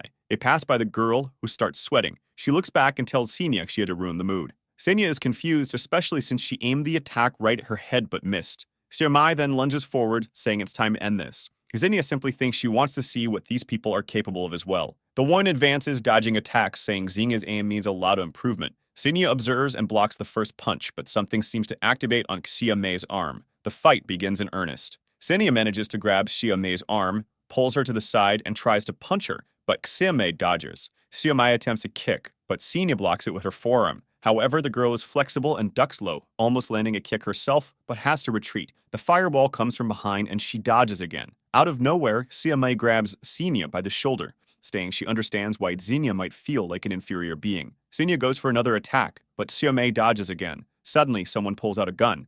Xenia notices and raises a fire barrier, saying she's not a fan of people who attack from behind, especially those in the audience. The leader tells Yo Guang that his little trick was exposed. Yo Guang just relaxes and drops the weapon. Meanwhile, Xia Mei continues dodging the flames, getting closer to Xenia, and comments that she's sure there's an unforgettable story behind Xenia's scar. She places her hand on Xenia's face, saying she wants to hear about it. But suddenly, she nearly gets hit by a flame. Xia Mei manages to retreat, wondering where Xenia is. Xenia then appears behind her, asking for her last words. Xenia apologizes to Xiang Yu, saying she wanted to buy time but now has to end this quickly. This woman had made her angry. She launches an attack and Xia Mei realizes she can't dodge this one. An explosion fills the port with smoke. When it clears, Xenia asks how Xia Mei feels about being defeated by just a mere silver ring. Xia Mei is battered but starts laughing like a maniac, saying that's exactly what she wanted, a thrill she hadn't felt in years. She admits that Pag Xenia is one of the strongest silver rings she's ever met. Xenia stays silent, but Lunetta continues smiling. From the top of the containers, a kid is calling for his sister. Yo Guang, however, says to relax. Xia Mei enjoys putting on these shows. The leader tells the kid to chill. He's certain Pag Xenia is already dead. We cut to a control room filled with cameras. They had lost vision from one of them and someone suggests checking what's going on. It couldn't let this child, a successful mutation, be lost like this. Then we see guards approaching his cell and knock him on the glass. The boy doesn't respond, so they open the glass and enter the room. One of the guards calls out to him and places a hand on his shoulder. Out of nowhere, the boy leaps at his neck. Another guard is thrown aside while a third tries to aim. The boy seems like the child of Mike Tyson with my own wild imagination. He even demands a card and the guard agrees to hand it over. The boy stretches his hand, but 2 gunshots are heard. We then see a body being dragged away, 2 more being carried, a boy trying to escape while being shot, and yet another body being taken away. So many bodies being carried, where are we even going? The boy is already bagged up. One of the men comments on how this was supposed to be a successful experiment. The old man next to him says to burn it immediately. The man activates the incinerator, lamenting how, after hundreds of failures, the first success was going to be discarded like this. The old man, however, asked if he knows how long the incinerator has been running at level 2. It had been burning day and night for over a decade. The people in this place had gone insane. Killing meant nothing to them anymore. Moreover, the Black Rings were made to believe that gaining power would change their fate. They thought that by gaining these powers, they'd be able to escape this place and be free. But the truth is, a black ring will always be a black ring. And with that, the body is cremated. Back to the fight scene, Paige Xenia approaches and tells Xiamai to use that precious ability of hers and try something. However, what she was noticing was a series of scars on Xiamai. Xiamai asks who said she wasn't already using her ability. That's when Xenia feels something strange. A purple shadow touches her shoulder, and she feels an attack on her arm and leg. Instantly, a butterfly curse begins to consume her body. Xenia falls to the ground as some flowers start growing from her. Xiamai slowly stands up, approaches, and tells Xenia that now it's her turn to kneel. Poor Xenia is coughing up blood. That's when Xenia starts to remember. During the fight, Xiamai had been touching parts of her body. Xenia then asks if Xiamai's ability is to make the limbs she touches go numb. Xiamai replies no. If that's all she could do, she wouldn't be in the business of taking Xenia's life. She then says she'll reveal her ability. Meanwhile, Yao Guang thinks this power is unique to Xiamai. Xiamai reveals that her ability is to make others age rapidly. Whoa, but wait, didn't she say she'd let her die beautifully? Yao Guang thinks to himself that this is a lethal ability. We then see a flashback. He remembers his hair being cut, standing face to face with Xiamai when they were younger. They were being sprayed with cold water. The guy with the hose tells Xenia that the marks on her body are disgusting and look like an infection. Yao Guang glances at her. Apparently, she was born with those marks. She looks back, gives him a death stare, and runs off. Later, they're all gathered in an auditorium where a woman on TV is welcoming them to the Advanced Birth Project. This place, she says, is where black rings can change their fate. The mutations and experiments they'll go through will reveal the people they're meant to be. This is their one and only chance to escape this mediocre life. Those who successfully mutate will qualify to enter Celestial City. Back in the room, some boys comment that this sounds like brainwashing. But on TV, everyone looks happy, and Tao Qianlang seems happier than anyone else. Yao Guang glances sideways and tries to remember the girl's name. That was the first day he met Xiamai. Later in the cafeteria, someone places a hand on a boy's shoulder. It's Xiamai already asking why he's staring at her. She warns him that if he keeps looking at her like she's a monster, next time she'll gouge his eyes out. Another boy intervenes and stops her attack. But Xiamai gets hit with a taser in the neck. A guard warns them that the experiments start in an hour, so they'd better save their energy. It's amazing they still had the motivation to fight after everything that happened. Yao Guang, sitting on the ground, asks Xiamai if she can get up. But as soon as he touches her shoulder, she slaps his hand away and tells him not to touch her. She stands up and runs off. Qianlang remarks that based on her appearance and reaction, she must belong to the Silver Fox faction. The scene shifts to their first experiments. They're ejecting something into people's arms and calling for the next subject. Each person is directed to a room and told to respond when their number is called. When Yao Guang sees Xiamai again, he tells her he only looked at her because he thought she was strong and apologizes for touching her without permission. She just stares at him and tells him to survive. He glances back and says they'd both need to make it through this mutation process. Later, the guard yawns and his friend tells him he'd better wake up because tonight's going to be busy. That 1:25 a.m. screams begin echoing through the corridor. Some children are banging on the glass, others are going insane. In one room, Xiamai is writing on the ground. In another cell, everything is being consumed by a black energy. It's clear the children are losing their minds as they awaken their new powers. One guard even asks for a camera audio to be turned off because the screaming children are making his ears bleed. Time passes. In one cell, Qianlang is yelling for Yao Guang, asking if he's dead. Poor Yao Guang is drenched in sweat, lying on the bed. When he finally opens his eyes, there's a golden glow. But it fades quickly. He gets up, while Qianlang says he'd be pathetic if he had died. Yao Guang shouts back that he's alive and warns Qianlang that if he keeps pushing, maybe he'll die. He then goes to the door and Qianlang laughs. Yao Guang pounds on the glass and asks if Xiamai is alive. Poor Xiamai is stretched out on the ground, but then her thumb twitches and the boy thanks her. He hears someone approaching and looks to the side. Some guards are coming. They announce that this sector has exceeded expectations. Numbers 310, 312, and 313 have survived. In most of the other sectors, no one survived. They then go to Xiaomei's room. Apparently, she was the first girl to survive this season. Another guard is just staring at her. He tells his colleague to leave, saying it won't take long. But the other guard warns him not to do anything as they don't know what ability she gained. The first guard orders him not to argue and to just wait outside. The scene shifts. Chanline is manipulating some black flames. As he looks around, he quickly realizes it survived, but nothing had changed. Everything that had been promised was a lie. We then see the guard leaving Xiaomei's room, adjusting his pants. We all know what happened, but his friend asks him what happened to his face and neck. That's when he notices a pink substance crawling up his neck and hand. He opens his shirt and sees it spreading all over his body. He begins trembling. Meanwhile, his friend calls for help from Sector B313. The scumbag collapses to the floor, lifeless. Professor May stands there, just staring at him. Back in the present, Xiaomei says that once she touches Xingya's heart, it will stop beating. She bids farewell to Peg Xingya. Dan, she actually touched her. That I thought we were going to get some heroic moment here, but maybe not. Elsewhere, Hambley, the sister of a Han family member, is holding a rock.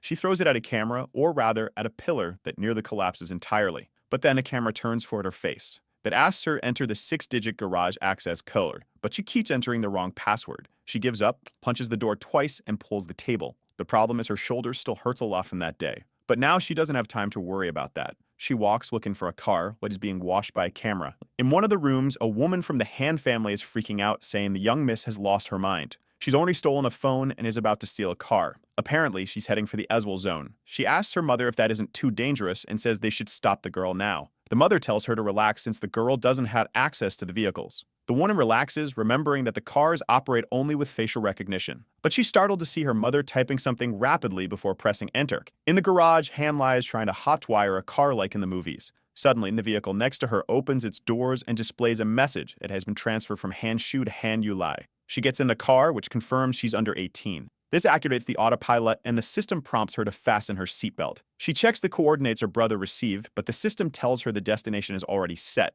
She looks at the location and quickly realizes it's the Eswell zone. Maybe her mother set this up. The system asks if she wants to change the destination, and she says no. The steering wheel starts moving, and the car accelerates out of the garage, promising to get there quickly. From a window, a girl asks the man if she isn't worried, since the young miss has never left her side. The mother looks thoughtful. She remembers when she was pregnant and Miss Wei Yu used to sing songs to her. She said that this child had to come into the world safely because her mother was waiting for her. She smiled back, but the memory shifts to a moment of shouting. One day, she was face to face with Wu Yu, saying something, but no audio was shown. Suddenly, the mother slaps Wu Yu, gathering her strength, screams that she'll hate her for all eternity. Back in the present, the girl asks if the mother is okay, and she replies that it's just some memories. She says she's sure they'll be able to change the future, and at this moment, she trusts Yulai. The car crosses a bridge and approaches the Eswell zone. For a girl who had never left the mansion, this place was incredible. But she tries to calm herself, reminding herself she's not there for fun. She must remember that she's outside the jurisdiction now. This area belongs to the bad guys. She sends an audio message to the group where Liu Chuom shared the location, introducing herself and saying she's 14 years old. She explains that she's coming in place of her injured brother and assures them not to worry. She's on her way to help. After sending it, she feels proud of herself. She looks out the window, wondering if her mother will forgive her for leaving without saying goodbye. She observes the city and sits quietly in the car. But she seems shy and grabs her phone again. She sees there are 0 messages. Apparently, she hopes someone would reply. The car then says the group shares its location with those in it. She asked to check, and the car informed her there are 2 individuals very close to her. One of them seemed quite familiar to the car's wild system. She's confused about what a wild system is. Suddenly, the car seems to change direction, heading straight toward one of the individuals. The scene shifts to a building. That boy who drew the map to track Zhou Xi is there waiting for someone to respond to him. But just like the girl, he's being ignored in the group. Still, he's confident because Zhou Xi doesn't seem to have moved much. The problem is that he's finding it strange that Zhou Xi has been in the same spot for so long. Suddenly, something starts tapping on the window. A flock of birds seems to be trying to invade. Startled, the boy says, "Impossible." Zhou Xi enters with Balenciagas on his feet, stepping on the glass. The boy wonders how this is possible. How did Zhou Xi escape from that trap? Zhou Xi comments that it was very strange for them to trap him in a place without any espers around. Because of that, he figured the boy's ability was sensing esper energy. He ran a small experiment, and it seems he was right. The boy realizes Zhou Xi had planned something. Zhou Xi had left a distraction full of esper energy and went there as fast as he could, tearing through all the buildings. Zhao Xia then says it's his turn to ask questions. He demands to know how many of them are there, why this boy is the only one alone in this place, and most importantly, how the Black Rings are using Esper abilities. The boy thinks there's no way he'll answer any of this and asks if it's true that monks don't kill, but Zhao Xia simply presses his sword to the boy's neck, warning him to talk. The boy says it's hard to talk with a blade at his throat. He touches the mat, saying he'd love to tell Zhao Xia everything, but does Zhao Xia even have time to listen? That's when Zhao Xia notices one of the buildings blocking the path is starting to collapse.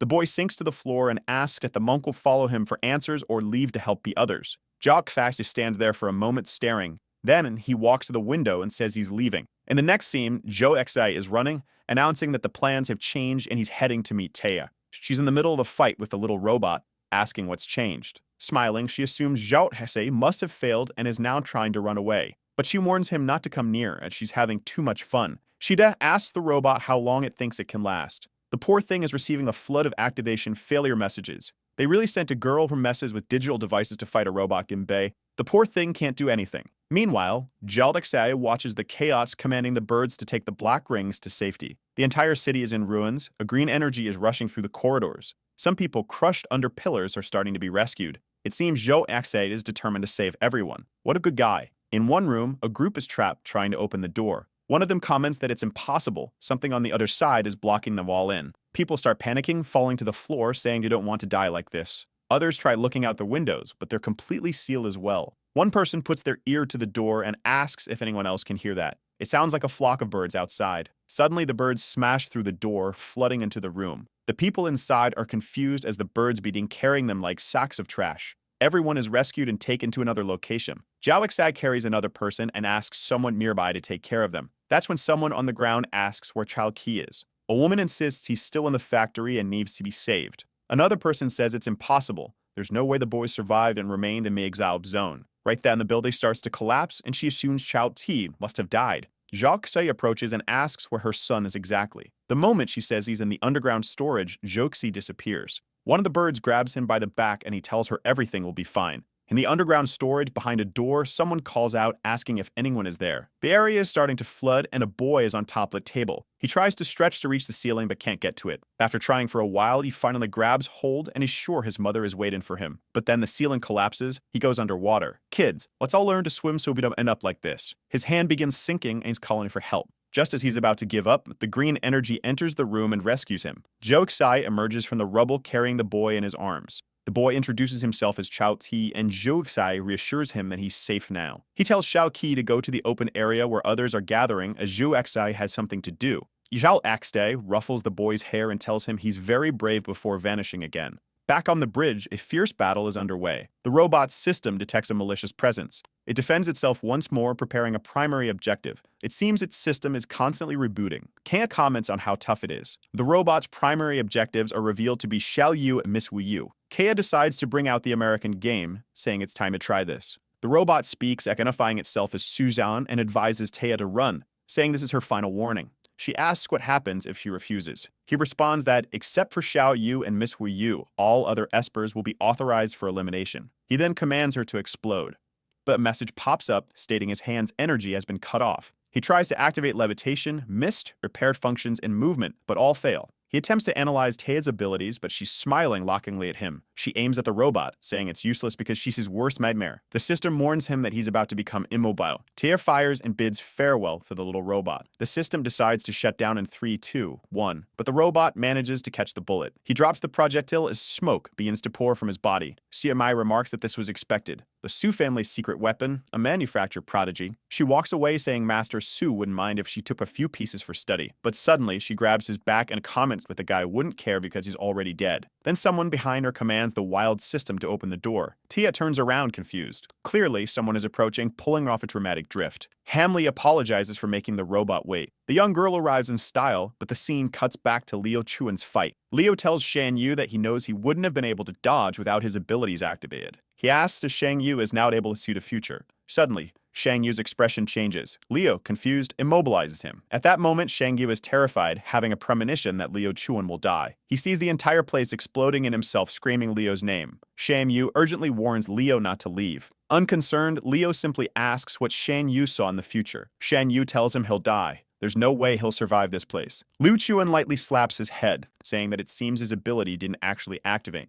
But Shen Yu insists, explaining he's absolutely certain he saw Leo die, even if only for a second. He warns Leo to stay put, no matter what. Leo, however, starts smiling. He stands up and asks Shen Yu if he's sure about that. If so, why are they wasting time inside? Lee was eager to go outside and see what's really happening. Meanwhile, someone on a rooftop is observing the situation through binoculars. He comments that the fight is going poorly and the Silver Ring Girl has been defeated. He tells his brother Tan to hurry or something terrible will happen. Ken Tan is driving a truck full of resources and tells him to hold on as he's almost there. Ken Tan and his friend announce that there will be a huge supply drop near the containers. Whoever gets there first will get the most. The crowd laughs but rushes desperately to the location. Of course, the gangs in the area don't want to miss out either. Took's friend remarks that if they really hand out all the supplies, his sister will kill them. Kim Chan jokes that no, only he will suffer the consequences. The friend agrees, saying that's fair. It seems Kim Tan will take all the blame. Still, Kim Tan is curious how Patty Xenia lost to a Black Ring girl. If a high-level Esper like her couldn't win, all of them might face the same fate. He knits the truck and tells the driver to speed up.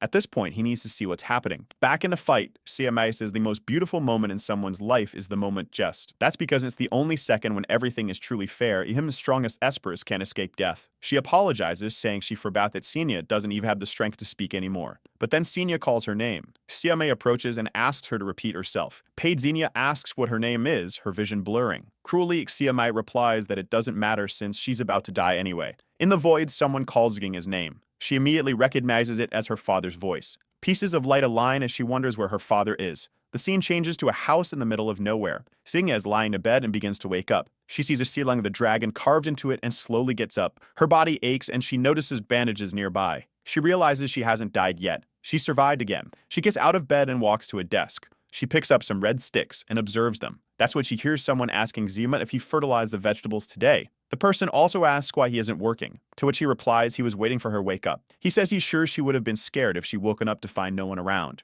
Xenia leans against the wall and sees a boy being scolded by a woman. The woman yells at him, saying he hasn't lifted a finger in the garden all week. Xenia slowly opens the door as the woman warns the boy to get to work on the garden or the place will turn into a desert. Bourne yanks the boy by his ear and tells him to get lost. Xenia is confused because someone with a silver ring is bossing around someone with a gold ring. That's when Perrin asks if she's finally woken up. He chuckles while Xenia stands there, a little unsure. When he asks if she likes gardening, the woman slaps him and tells him to stop bothering the girl. A little later, as they walk through the house, he says that, without bragging, when it comes to gardening, he's practically an expert. All the vegetables grown there were planted by him, and she's going to enjoy them at dinner. Xenia stops and gazes at the horizon, then asks him why she was saved. Perrin questions whether she wouldn't regret leaving this fascinating world so young, but the girl simply replies that she has no reason to live. He's silent for a moment, then turns and says he's never had a daughter. If she didn't mind, she could become his daughter and join the P family. This way, she could leave behind all the pain of her past and start a new life with them. She wouldn't have to fear anyone anymore since nobody in Celestial City would know about her.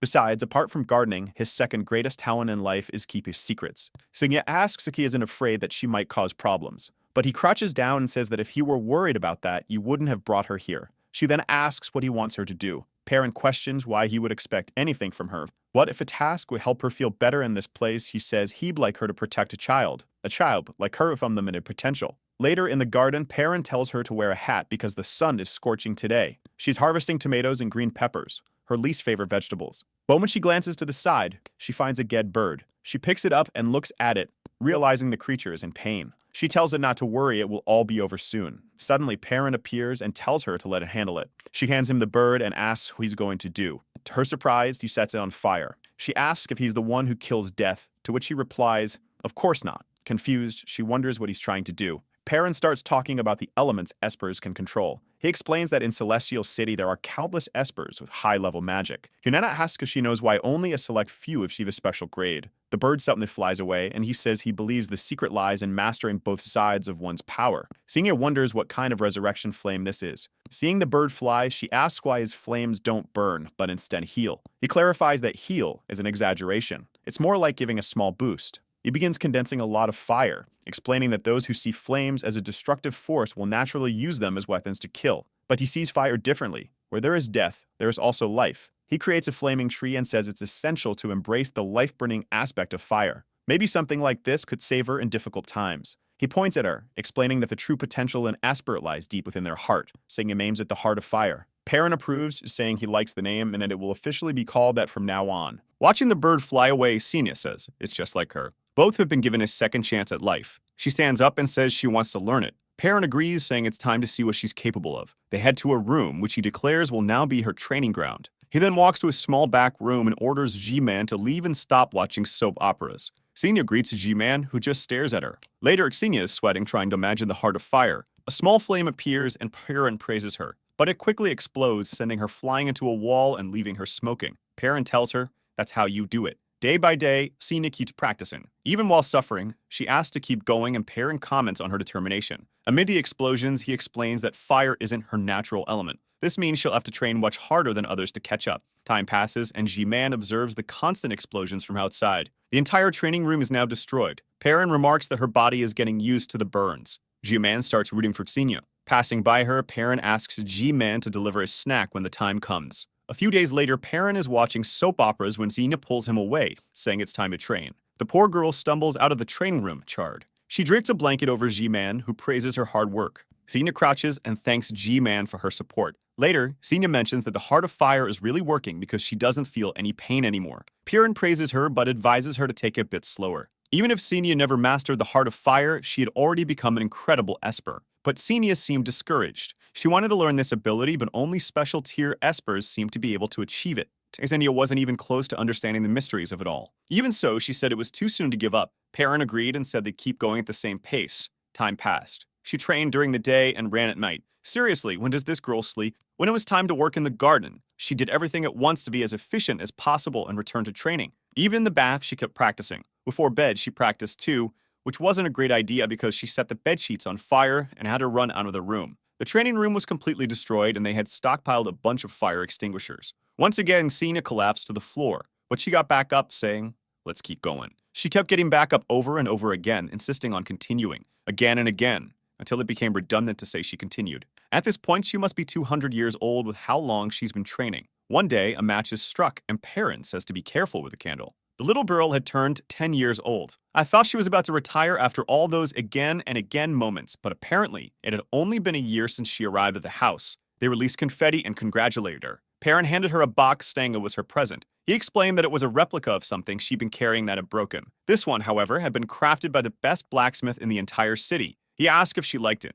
Xenia simply replied that she wouldn't disappoint him and promised to protect that child. Perrin laughed, saying that for now, she first needed to learn to protect herself. He told her to take it quickly. Ju-Man looked at her and also told her to take it. They did not have time to delay anymore. Suddenly, Ju-Man disappeared. Xenia, confused, called out for her, begging them not to vanish. Perrin told her not to be afraid, explaining that it was all just an illusion. It's just that they were running out of time. He urged Xenia to grab it, shouting from her father. Xenia began to feel pain, screaming for him not to disappear. She fell to her knees, begging him not to run away from her like that. She appeared to be running through a void searching for him. In the midst of it all, she grabbed the red staff. But when she looked at her hands, it seemed to dissolve. Then she noticed something on her feet and wondered where she was. She collapsed to the ground in pain. Still being affected by Xiaomei's powers, she wondered where she was. She remembered Perrin telling her that she was like a force of nature. Like wildfire, she couldn't be contained. And now the fate she desired was finally in her hands. It turns out Perrin was the one who gave her the name Xenia. And right now, she wasn't very happy about what was happening. Xiaomei asked Yao Guang if he wanted confirmation of Xenia's death. At that moment, Yao Guang stood up and shouted her name. Xenia grabbed Xiaomei's leg, and when she turned around, everything exploded. Inside the domes, the two heard the impact. Shan Yu commented that it seemed like Xenia had started fighting. Little did he know the girl had nearly died. Shan Yu told himself that he wouldn't let Liu Chuan die because of him. But Liu turned to him and told him to stop imagining him dead with his tiny brain. Liu declared that the only person capable of killing him was already dead. Outside, people shielded themselves. Xiaomei was flung into Yao Guang. Yao Guang asked if she could stand, and she replied that she was extremely fine. But in front of them was a cloud of flames. From the middle of it, Xenia walked forward. Xenia declared she still had received an answer. She wanted to know the name of the opponent who left her in such a state. Xiaomei was trembling. Yao Guang knew that Xiaomei's power relied on the element of surprise. Once people figured out that her tactics worked through touch, it became easy to avoid and defeat her. Still, it made no sense that Xenia had escaped the death trap. How could someone with a silver ring be this strong?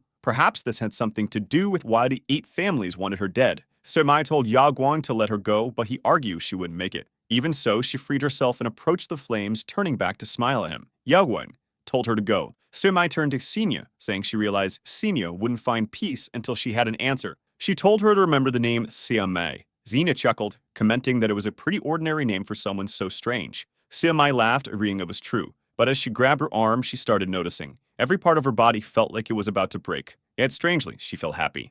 Xenia told her that thanks to what she did, her heart kept burning. Siamai tells Xenia to finish things quickly because she doesn't want others to see her in this state, especially that lazy guy. The scene shifts to a man watching something on TV. A girl standing in the middle of a storm says she's at the Liu family mansion and points to the center, where an explosion of energy is occurring. At the very core of that energy is a strange black point. Amid the energy, a boy is ascending into the sky. It's Liu Chuan. They suspect he might be a descendant of the divine tier. The girl is impressed by his power. Then Wu Yu appears and remarks that the child is indeed strong. It's precisely because of his strength that the color of his collar doesn't matter. The other girl, confused, asks what she's talking about. Wu Yu asks if they know why the rings exist. She explains that the rings are an easy way out for those living within the walls. It's because of the rings' existence that it's so easy to abuse and exploit others. This is how resources in society were taken under control so effortlessly. As long as the rings exist, senseless deaths won't stop. The rings are a grand lie upheld by a select few. Regrettably, Wu Yu admits she's also one of those few. She doesn't care whether the boy reaches the divine tier. What matters is whether he can break this division or at least avoid becoming someone like her. A girl with blue hair says it's naive to think that those benefiting from the rules would want to break them. The ghostly figure in front of her stays silent. The girl adds that Miss King Dai is also quite naive. King Dai counters by asking if the girl dislikes people criticizing that woman. The ghost responds, saying she doesn't care since both are loyal to Lin, not Wu. She simply wants to remind King Dai, no monster who's experienced the freedom of the world willingly returns to the cage. She advises King Dai to be cautious about trusting these people, or she'll lose everything. King Dai remains silent. The ghost continues, stating that no matter how many children she raises, nothing will change. Haspers are fundamentally different monsters. Geniuses like Liu Chuan have no peak to their strength. Every time they use their powers, they continue evolving. On the other hand, the children she's raising all share the same outcome when they overuse their abilities. The ghost smashes a frame, spilling blood on Xiaomei. King Dai says she's already asked for more time for her. The only job the ghost has is to buy her more time with the council idiots.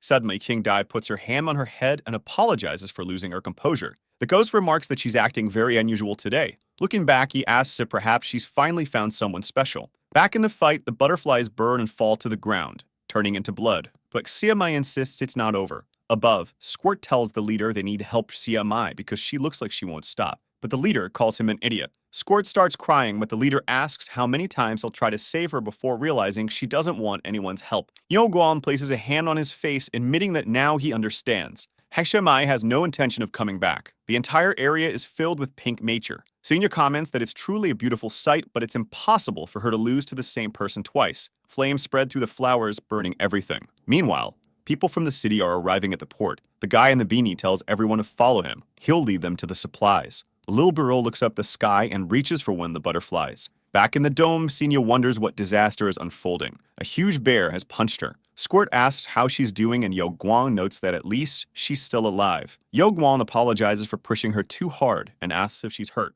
Squirt says it's okay as long as his sister is fine. Then he's on the phone with someone named Kwei Sai, telling her to meet them in the isolation zone and that they need to flee as soon as the mission is complete. Squirt, now being called Dudu, is tasked with keeping an eye on Senia. But then they hear a lot of people shouting near some containers. Looking around, they see a large crowd approaching their location. The guy in a beanie yells for everyone to stop pushing and stay away from him. One person bumps into Dudu and Yo Guan pulls him back. Suddenly, Chan Lang calls out to everyone from the top of the containers. The guy in the beanie panics, begging no one to notice him. He opens a container full of supplies and people rush in, grabbing everything they can. Some start eating immediately. Amidst the chaos, someone picking up food notices Xiami's hand. Yo Guang asks where the person is going. A child extends their hand and suggests putting a candy in Xiami's mouth to help her recover. The gesture makes Yo Guang a little flustered, but suddenly, someone else kicks the child. A partner of theirs fires a shot into the air, ordering everyone to drop the food. He declares that from now on, the supplies are under the control of the cannibal gang. They start kicking and kneeing people, even forcing them to spit out whatever they've eaten. But Yo Guang stands up. It seems like he's about to handle this in American style. He orders them to grab what food they're taking and get out of his sight. It seems the game won't last long as one of them points a gun at Yo Guang's head, ordering him to put his hands behind his back and leave. In an instant, a black blade pierces someone from behind. It seemed like our dear Kim Min-soo, but no, it was actually Chan Lang. Chan Lang comments that the sight was extremely unpleasant. Yo Guang wipes the blood off and the child on the ground asks if he's an esper. Suddenly, everyone starts tossing their food in the air, shouting that the savior has arrived. Both Yo Guang and Chan Lang look confused. The child asks if they're there to save the exiled zone. Yo Guang still doesn't understand why they're acting this way. Meanwhile, Duyu reports that one of their mission targets has disappeared. In the middle of the distraction, Kim Chan grabs Chen and starts running. He asks why Chen is so beaten up, to which she replies, "You should see the other girl. She's in even worse shape." A few more minutes and Chen would have finished them all off. After a while, she says she's had enough and suggests he leave her and escape too. But Kim Chan tells her to listen carefully. It's the sound of the barrier deactivating. Chin Lang is observing from a distance when someone steps forward. It's Liu Chuan, who asks what all the noise is about. A frightened Chen Wai remarks that Chen is nowhere to be seen, but Liu says she can handle herself. Chin Lang mocks them, saying they've been hiding for too long when they try and get her in secret. Suddenly, he begins summoning numerous black swords around them. Liu simply says that the one who's about to cry is Tian Lang. Explosions erupt everywhere as people scramble to escape, shouting that in an Esper fight, it's every man for himself. Chin Lang declares that they'd better run as he's no ordinary Esper. He laughs like a madman, commenting that it's a shame they're just black rings. It seems someone was obliterated in the chaos. Chan Lan tells Liu Chuan that he took too long to show up and he's tired of waiting. Yao Guan, however, doesn't want to get involved in this fight. He knows that if they engage Liu Chuan now, it'll be impossible to keep Xiaomai safe. He checks his phone and Kisai reports that they dealt with the special tier Esper and will arrive in a few minutes. Yo Guang smiles and then tells Liu Chuan that they have no intention of fighting him directly. If he hands over Shan Yu, they'll leave the area. The people at the top are feeling so generous that they won't even take revenge on the Lear family. However, if they refuse to surrender the divine child, it will be considered a declaration of war against the other 7 families. Liu Chuan retorts that they're taking too long to declare this war since he isn't there to play house. But he adds that they should be grateful because they should know who this child is. Confused, Shen Yu asks why they should be grateful. Liu Chuan recognizes the ability being used. It reminds him of Miss Hui Yu, who wielded the same power. He then tells the protagonist to listen carefully. Any black ring who can use abilities is doing so by feeding on his mother's blood. Shan Yu scamps, demanding to know what this feeding on her blood business is. Shin Lang mocks him, saying it's ridiculous, that the divine child is so clueless. Suddenly, both Liu Chuan and Shang Yu tell him to shut up. Shang Yu then asks what else he doesn't know besides this business about his mother's power. Liu Chuan admits that, unfortunately, he doesn't know much either. He recalls that when the Lin family captured Liu, it began researching immortality to extend Esper lifespans. Every family except the Liu family set an advanced tier Esper to participate in the experiment, but the experiment was a failure. Instead of gaining immortality, its 7 participants became something neither monster nor human. The research then shifted to black rings as they realized it was easier to control them. Shan Yu asks where this lab is.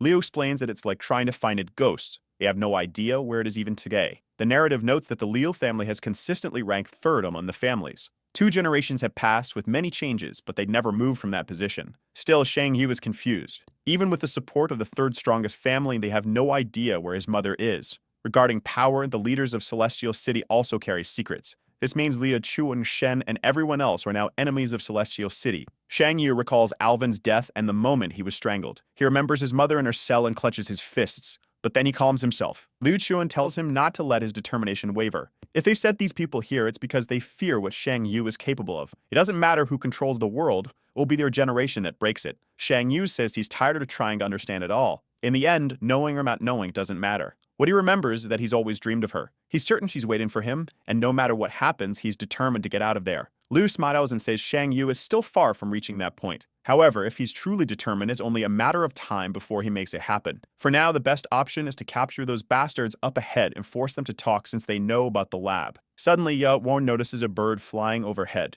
It drops something and Shan Yu pushes Lear to dodge it, but unfortunately, it lands on Lear's suit. He looks at it, screams, jokes his name, and asks if they were waiting for him. Everyone looks startled. It's not just Ju Exide who's arrived, but the entire group still carrying Taya tied up in ropes. Earlier, at the moment Shan Yu was about to die, Joe Exide checked his phone and saw the message Han Lai had sent. He couldn't believe they had sent a 14-year-old girl because her brother couldn't make it. He told the bird to guide him to her location. This was just when she was doing a drift on the bridge. The car nearly plunged into the sea, leaving Han Lai shaken. As she was about to throw a punch, warning her to forget about hurting her friend, an explosion rocked the bridge. Someone commented that it was a close call. It was Kisai who had saved the ground, telling her not to get distracted during a fight. He puts her down and both are confused. Looking at the wall in front of her, Hamley asks if it wasn't a child who attacked her. On the other side, Hamley's hand is embedded in the wall. The little girl is no joke. Looking in her hand, she says it barely missed. Suddenly, Suzanne gets up, announcing that his system is back online.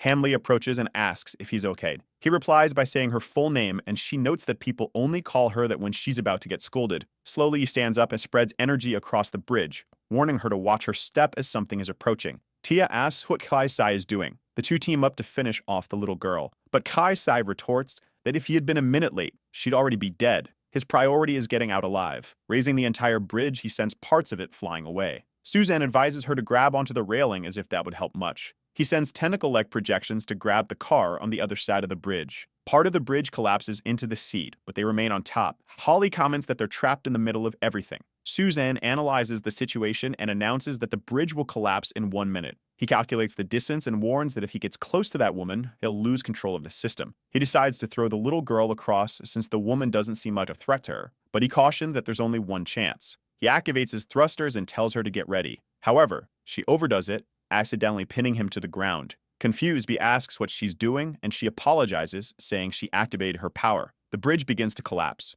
The car's wild system says it hates water and will think of something. Hanlai reassures it, saying she has a great idea. Meanwhile, atop the collapsing bridge, Taya is puzzled about what they're doing. Kyusai, amid her hand, is worried. It's a strange feeling and just wants them to leave quickly. The car accelerates on the bridge, with Suzanne standing on top of it. As the bridge falls, the car speeds up again as Suzanne activates his thrusters. The entire structure collapses, but they manage to escape, almost flying through the air. On the other side, their enemies are fleeing. Tia declares they won't make it across, activating her power and wishing them to go to hell. Suzanne shuts down when the car starts to fall. They sink into the water as Kei-sai yells for them to hurry. He realizes they're terrified and just tells them to run. Stones begin floating as someone quickly moves across them. Jalexai has arrived. He unleashes his slash, sheathes his sword, and creates a small tornado to lift himself. This guy has style. Seeing the little girl was alive, he congratulates them. A short time later, Tayan is immobilized and squaring to kill those two bastards. Suzanne asks if it wouldn't be better to guide this lunatic. Hanlai immediately agrees. Jalexai calls for her, startling her. She asks what it is. He tells her she fought well, but that's as far as she's going. It's time for her to go home. A memory plays in her mind. She's playing rock, paper, scissors with her brother and winning. She teases him for being terrible at the game while he just laughs. She runs off and he tells her to be more careful not to fall. As she enters the room, she stops at the door. Whenever she saw that person, she felt she shouldn't interrupt him. Her brother appeared and asked why she was standing there and not saying hi to Uncle Zachi. Uncle Zachi wasn't thrilled about being called uncle. Later, Hanshu sits next to him, placing a box on the table. Inside is a vegan cake. Zachi pushes it back, appreciating the gesture but saying he can't accept it. Hanshu insists, saying his mother made it, and he hasn't even taken a bite. He's sure that in this freezing storm, Zachi needs the energy. Finally, Zachi relents and accepts, admitting defeat. Hanshu asked Zachi if he came all this way just to deliver the vegan cake. Hanshu replies that obviously you can't. He didn't have a conversation, Master Zanchi. Zachi asks if that's supposed to be him, confused for a moment but deciding to figure it out. Hanshu calls out to him and says he's been considering abandoning his role as a guardian. Zachi is shocked, but Hanshu quickly tells him not to overreact. He's just joking. However, Zachi senses something off and asks what's really going on for him to joke about something so serious. Hanshu falls silent and explains that Yao Lai's powers have been fading. Every night when the sun sets, she becomes no different from any other person. He adds that Zachi must already know that Miss Wuyu has become a target because of her immortality. A power like that creates extreme conflict fueled by human greed. The fact that Hanlai can suppress powers makes him wonder what others might do if they discovered this secret. Zachi is about to say something, but Hanshu continues, stating that he's already made his decision. There are only 2 years left until the prophecy's date, and during that time, he wants to figure out why his sister's powers keep fading. If he can solve the mystery by then, he will accept the role of guardian. If not, he will abandon the position and escape with his sister, Hanlai. He doesn't care if people call him a coward or worse. To him, the divine child is still a stranger. He apologizes but says it's inevitable. He will be the selfish older brother. Later, Hanlai tells Uncle Zachi that they're leaving. He pinches her cheeks and tells her to call him Big Brother instead. Hanshu tries to intervene but gets punched by her. Zachi wishes them a safe journey and watches as they leave. The idea of being a selfish older brother lingers in his mind. Some time passes and a bird brings a letter. The letter asks Zachi to take care of her for him. Back on the bridge, Taya is tied up with ropes attached to the car, and Suzanne orders her to keep quiet. He closes the hood, and as he looks back, a system warns him. The conversation isn't going well, and the mood is tense. He quickly decides to get in the car, which advises him not to interfere. Zachi tells Hanlai that there's no way she can go back the same way they came. Once they pass through the gate, the car will take her home. He instructs her to stay in contact until she's safely back. Turning to leave, he tells her to get in the car. But Emily grabs his arm and asks if he doesn't see her as someone who makes her own choices. She already understands what it means to fight and the consequences of defeat. She considered all of this before coming here and doesn't want to be treated as her brother's little sister. She reintroduces herself, declaring that she's a special tier Esper and will assume her brother's guardian role. For a moment, Zaki sees himself in her, recalling when he made a similar decision for his older sister. He observes her as Han Li begins crying, saying she's no longer a little girl who needs her brother by her side all the time. After a moment of silence, Zachi closes his eyes and agrees, but she must promise to stay by his side every night when the sun sets. In his mind, he apologizes to Han Shu, thinking that at least this way, having her nearby is a way to protect her. Meanwhile, the car comments that Han Shu should stop eavesdropping on others' conversations. He denies it, but the system reveals that it's analyzing the dialogue. Later,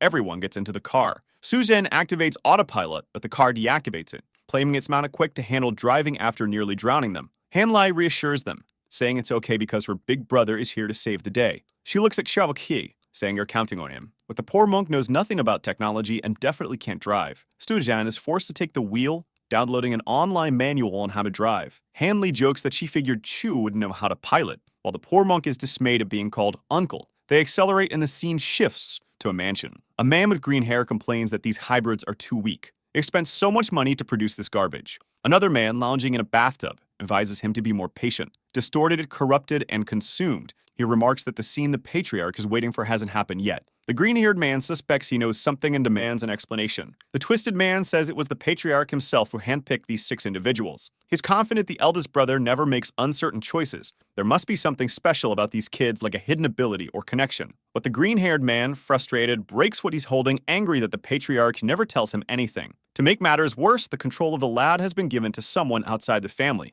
The distorted man puts on headphones and leaves, advising him to keep an eye on things. The green-haired man, looking up, calls for someone to come and remove the mirror. Back in the combat scene, Shan Yu notices that new allies have arrived. Suzanne performs an analysis, reporting that the boy is weak but stable and mentally sound. Joexe, meanwhile, thinks this isn't the time for a reunion. But Shan Yu is confused about something else. Why does Liu Chuan look more surprised than he does? Suddenly, Taya and Keisai are thrown to the ground. Yo Guang looks up and sees Duda's face, immediately instructing him to find Xenia. From above, Taden Lang watches him. He makes some hand signals, and the other clenches his fist. Yo Guang activates his power. Everyone feels the killing intent. Han Lai is surprised to have finally found the person her brother was destined to protect. Zhao Exi instructs Suzan and Han Lai to keep an eye on the 2 captives and ensure they don't escape their bindings. Han Li acknowledges the order while Liu Chuan stares at the ground looking confused. Suddenly, Leo gives the protagonist a slight push. As Shan Yu prepares to speak, Leo closes his fist, creating an electric barrier around him. Shan Yu asks why he's doing this, and Leo explains that it's perfectly safe inside. He advises Shan Yu not to overthink it, saying he'll be back in a second. At that moment, Tian Lang activates the black dust. Shadows begin spreading across the port. Jiaobaxai easily cuts through one of them, while Suzan and Ham Lei defend the captives. As the shadows approach the bindings, Ham Lai stomps the ground and punches, declaring they won't take him away. The leader of the Craze group enjoys sending waves of smoke toward Liu Chuan, but Liu's lightning easily pierces through it. Liu eyes Tian Lang, who comments that this is exactly what he was waiting for. Suddenly, Liu Chuan vanishes and reappears in front of him. Meanwhile, Shan Yu is surrounded by shadows. Realizing his situation, he knows he won't be able to do anything. Tang Lai throws a punch at Liu Chuan, but Liu easily dodges. Liu taunts him, saying that if he has any tricks up his sleeve, he should use them now instead of wasting time. To Leo, every minute is extremely valuable. They begin trading blows, and Qian Lang asks who Leo thinks he is. Once again, Tan Lang activates the black dust. Attacks come from behind Liu Chuan, but Liu seems to sense them, jumping out of the way and delivering a kick that Chan Lang barely blocks. The blow sends Tian Lang flying, and Leo tells him to stop trying to trick him with phantom attacks. The enemy glances elsewhere, prompting Leo to unleash a barrage of lightning strikes. Leo warns him to pay attention to what he's doing, and then charges for another punch. Once again, Tian Lang defends and is sent flying, destroying half of the port in the process. Xin Lang, visibly worse for wear, doesn't look too good now. It seemed like he'd be more of a challenge. Surely he must have some hidden dark power to turn the tide. It's always like this. Xin Lang mutters that if it weren't for having to keep an eye on the 3 captives, he wouldn't have been injured like this. He grabs a steel beam embedded in the ground and rips it out. Looking at Leo in the sky, he declares that he'll leave this moment of triumph for now. As Leo continues advancing toward him, the black dust begins to wrap around Taya. Suzan warns her to be careful, but she's pulled away. Tia tries to hold onto the rope, refusing to give up and attempting to pull the captives back. Suzanne approaches, but he notices the injury on her arm and asks when it happened. He tells her to take off her jacket so he can activate the medical protocol, but she refuses. Instead, she ties the rope around her waist, telling Suzanne that before they deal with the enemies, he must promise to help her keep the captives restrained. Suzanne acknowledges her decision and says that in that case, they should finish this quickly. Joakaksad continues fighting against the Black Dust, but realizes that Shan Yu is surrounded and knows he'll have to help him. However, constant attacks force Joakaksad to defend himself. Inside the cage, Shan Yu's clone mocks him, calling him pathetic. The clone taunts him, saying Liu Chuan is clearly underestimating him by locking him in this tiny cage and forcing him to watch. The clone asks why Shan Yu is waiting so long and if he doesn't want to prove everyone wrong. All Shan Yu has to do is let him out, and this farce will end. But Shan Yu responds that Liu Chuan didn't do anything wrong. He only spoke the truth. It's undeniable that Shan Yu is the weakest person in this place right now. Worse yet, as the weakest, he's still the primary target. Despite this, he's puzzled. If everyone knows he's the weakest, why are they fighting Liu Chuan and Zhu Exai instead of him? This sense of isolation gives him a bad feeling. Yo Guang stands there staring at him. Shan Yu realizes something is wrong. He remembers warning Liu Chuan that he was destined to die, but Liu had merely tapped his forehead and told him to observe things more closely. Suddenly, Shan Yu feels something strange and begins to lose consciousness. When he comes to, he finds himself in a tunnel filled with red lights. Looking around, he sees several blood-filled cells. He notices something unusual on his hand. Looking at it, he sees that it's covered in black dust. Shan Yu remembers the Jiangling attack and wonders why it's there. He starts questioning if he's entered some sort of strange space, since he's still unfamiliar with his own powers. He urgently needs to find a way out. Looking to the side, he sees a boy sitting on a bed and wonders why there's a child there. He tells the boy that this is an Esper zone and warns that it's too dangerous to stay. Shan Yu enters the room, grabs the boy's arm, and says they should leave. The boy doesn't respond, but instead asks if Shan Yu can stand on his own. Suddenly, the loud alarm stops. The boy remarks that for Shan Yu to have reached the 5th layer of consciousness, he's not as weak as he looks. Shan Yu lets go of his arm and demands to know who he is and what he means by consciousness. The boy stands silently for a moment before saying, "I am Yo Guang. Remember that name." Immediately, Shan Yu recognizes the eyes. The boy declares that both of them are divine children. He grabs Shan Yu's arm and says they should talk elsewhere since he doesn't like staying in this part of the space.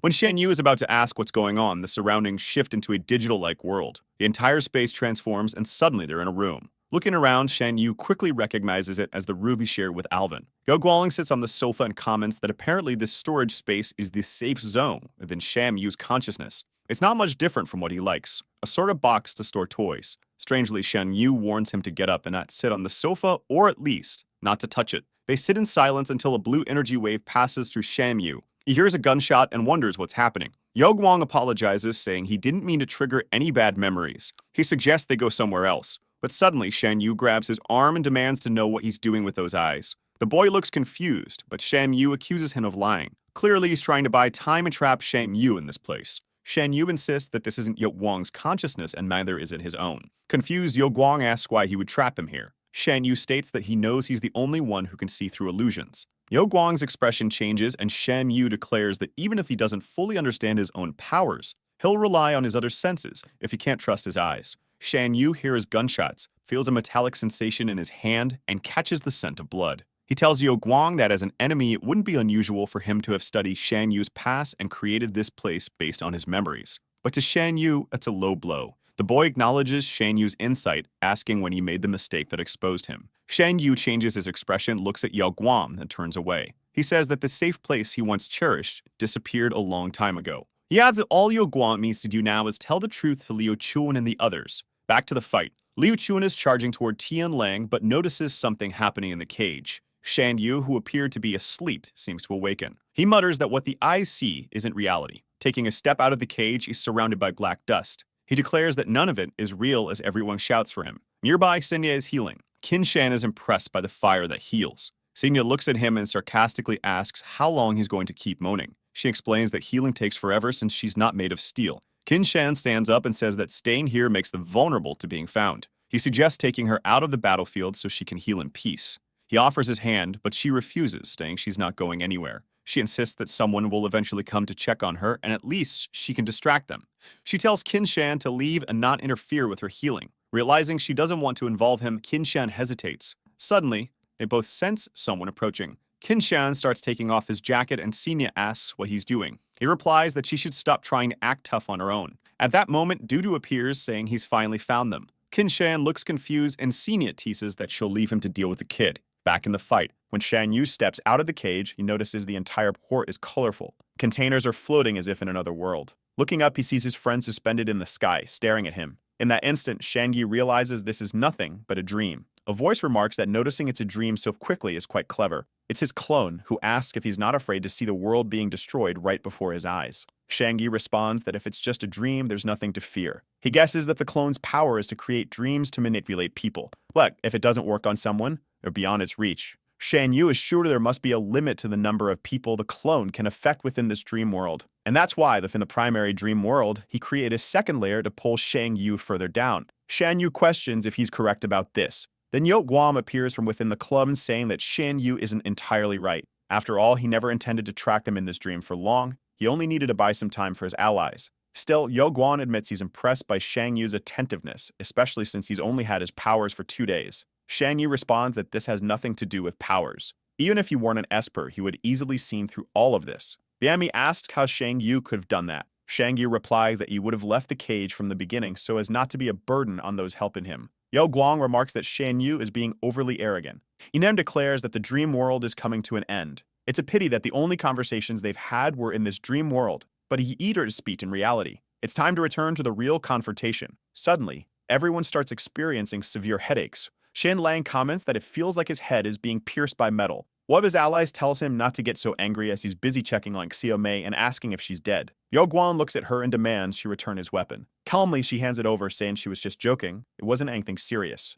Meanwhile, Shame Yu's and Liu Chuan's group is completely stunned. They have no idea how this happened or how the captives escaped their bimings. Hamley insists that she made sure they couldn't escape, but Shaggy is already running toward her. Liu Chu shouts, saying he'll kill everyone. Anne stands there wide-eyed, wondering if Zhao Xia is mad at her. That's when she looks down. Her vision blurs and she collapses. Suzanne catches her and tells her not to panic. He activates the Huan mode, noting that the bullet went through her abdomen. She remarks that it hit exactly where the rope had been tonic. Tier mutters that she should have taken another shot. Liu Guang stares at the leader as the scene flashes back to a few minutes earlier. When reinforcements had arrived, the signals Liu Guang used were codes they had devised as children. At night, he would pull everyone into a shared dream world to see what could be done. Liu Guang thought it was unfortunate that he had to put his friend in a situation to fight all 4 enemies alone, but he hoped his friend wouldn't die in his own dream. Jiang Lang was confident that no matter how many foes face him, he would prevail. When the group dream began, a 5-minute timer started. Calmly, Yo Guang approached Chang Yu, thinking he was more straightforward than expected. But as soon as he reached for Shan Yu, Liu Chuan's barrier activated. Yo Guang was confused about how Liu's power could be active even in a dream.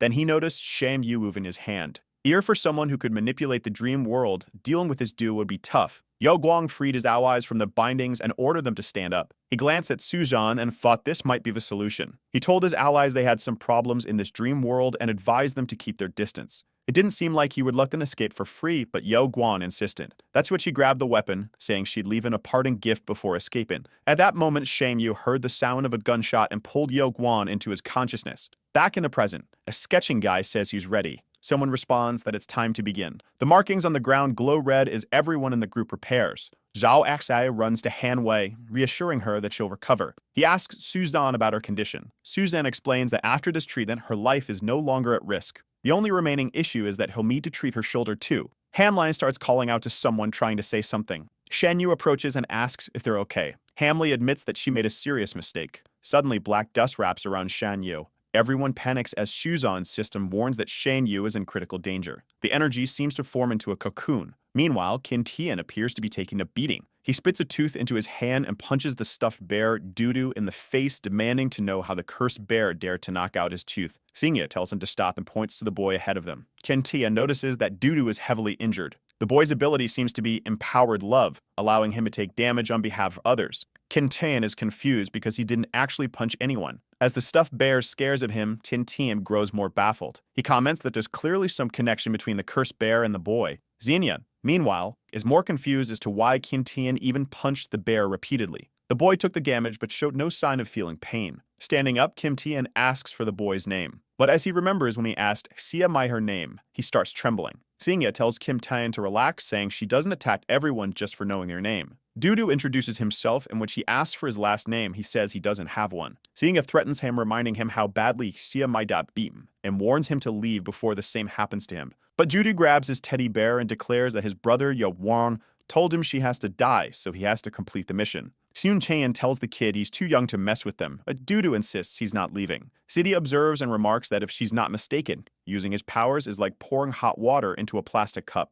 If he overuses them, he'll eventually melt and die. Dudu admits he already knows this, and Sina asks if he's really willing to risk his life to kill her. She guesses that they must have promised him a bright future. Dudu starts crying and pleads with her to cooperate, promising not to hurt anyone else. They lock eyes and Sina starts laughing. Her laughter grows wild, like a madwoman, and she pulls a hairpin out of her hair. It seems there's no point in continuing the conversation. Kim Tae-in tries to calm her down, reminding her that the boy is clearly under 10 years old. But Sina snaps at him to back off. She questions why she should sympathize with a child when her friends are dying. She steps toward Dudu, saying it's impossible to save them both now. Activating her heart of fire, she prepares to attack. Dudu orders the teddy bear to kill her. The bear extends its arm, but it's hit by her violet flames and begins burning. Dudu also starts burning. It's a pitiful sight, and it's hard to tell if he'll come back in some stronger, vengeful form. Characters I can often do. For now, though, Dudu is alive but crying, ask him why. Xenia picks up the teddy bear and hands it back to him. She tells him that even at his age, there's a limit to how many times he'll be spared out of pity.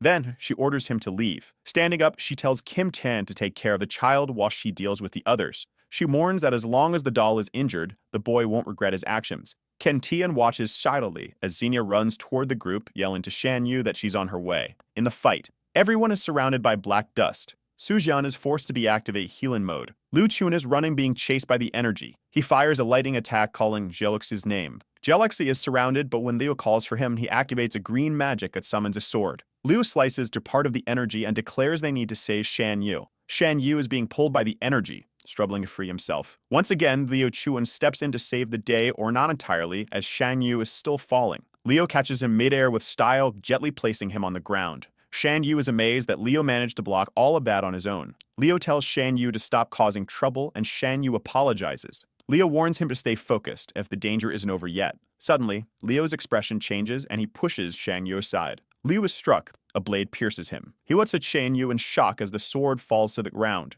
Zhaoxide screams for him. Hanlai blames herself, saying it's all her fault and that she has to do something to fix it. Suzan tells her to calm down, warning that she'll worsen her shoulder injury. Suddenly, there's an explosion. Shang Yi realizes this is the exact moment he saw in his vision. A hand grabs his chin. It's Tiem Lang, who asks where Shang Yu thinks he's going. Shang Yu turns to see Tiem Lang drinking his own blood, muttering that divine blood cannot be wasted. Terrified, Shan Yu watches as a drop of water falls to the ground. The trap in the middle of the port activates as rain begins to fall, with Liu Chuan's sword lying on the ground. Xenia arrives, crouching to pick up the sword. She calls out for Liu Chuan and Shan Yu, but the area seems empty. She eyes a pile of stones and senses something there. At first, she appears ready to fight, but her expression shifts. Liu Chuan is standing in the rain, drenched in blood. He pulls a shard of glass from his shoulder and tosses it to the ground. He says he thought she was dead. Xenia asks if he's disappointed. She then questions how he couldn't handle just these few people. Lear responds that his only issue is that his suit is ruined. The two stand in silence, staring at each other, wondering about the next move. Little finally says that for now, they should leave. Turning, he tells her to follow him. Scene change. Inside a house, Xenia opens a window. She asks about the little girl, who looks about 8 years old. Leo corrects her, saying the girl is actually 14. They mention that the girl was shot, and they are sure she'll survive. Xenia stays silent. Leo mentions that they're inside that floating structure. He explains that, aside from the girl, Joexei, and the efforts of Mr. Su, also known as Su Zhan, had also reached the battlefield. Xenia steps away from the window and sits on the couch. She comments that she hates the rain because it reminds her of the day of the psychic test. Then she asks Leo if he remembers the day right after the test. He falls silent for a moment before replying that it was so long ago we can't really recall. She then thanks you for a like on this video that helps Mamoru make more juicy content for his viewers. Activate the cheaty little bell. I'm out.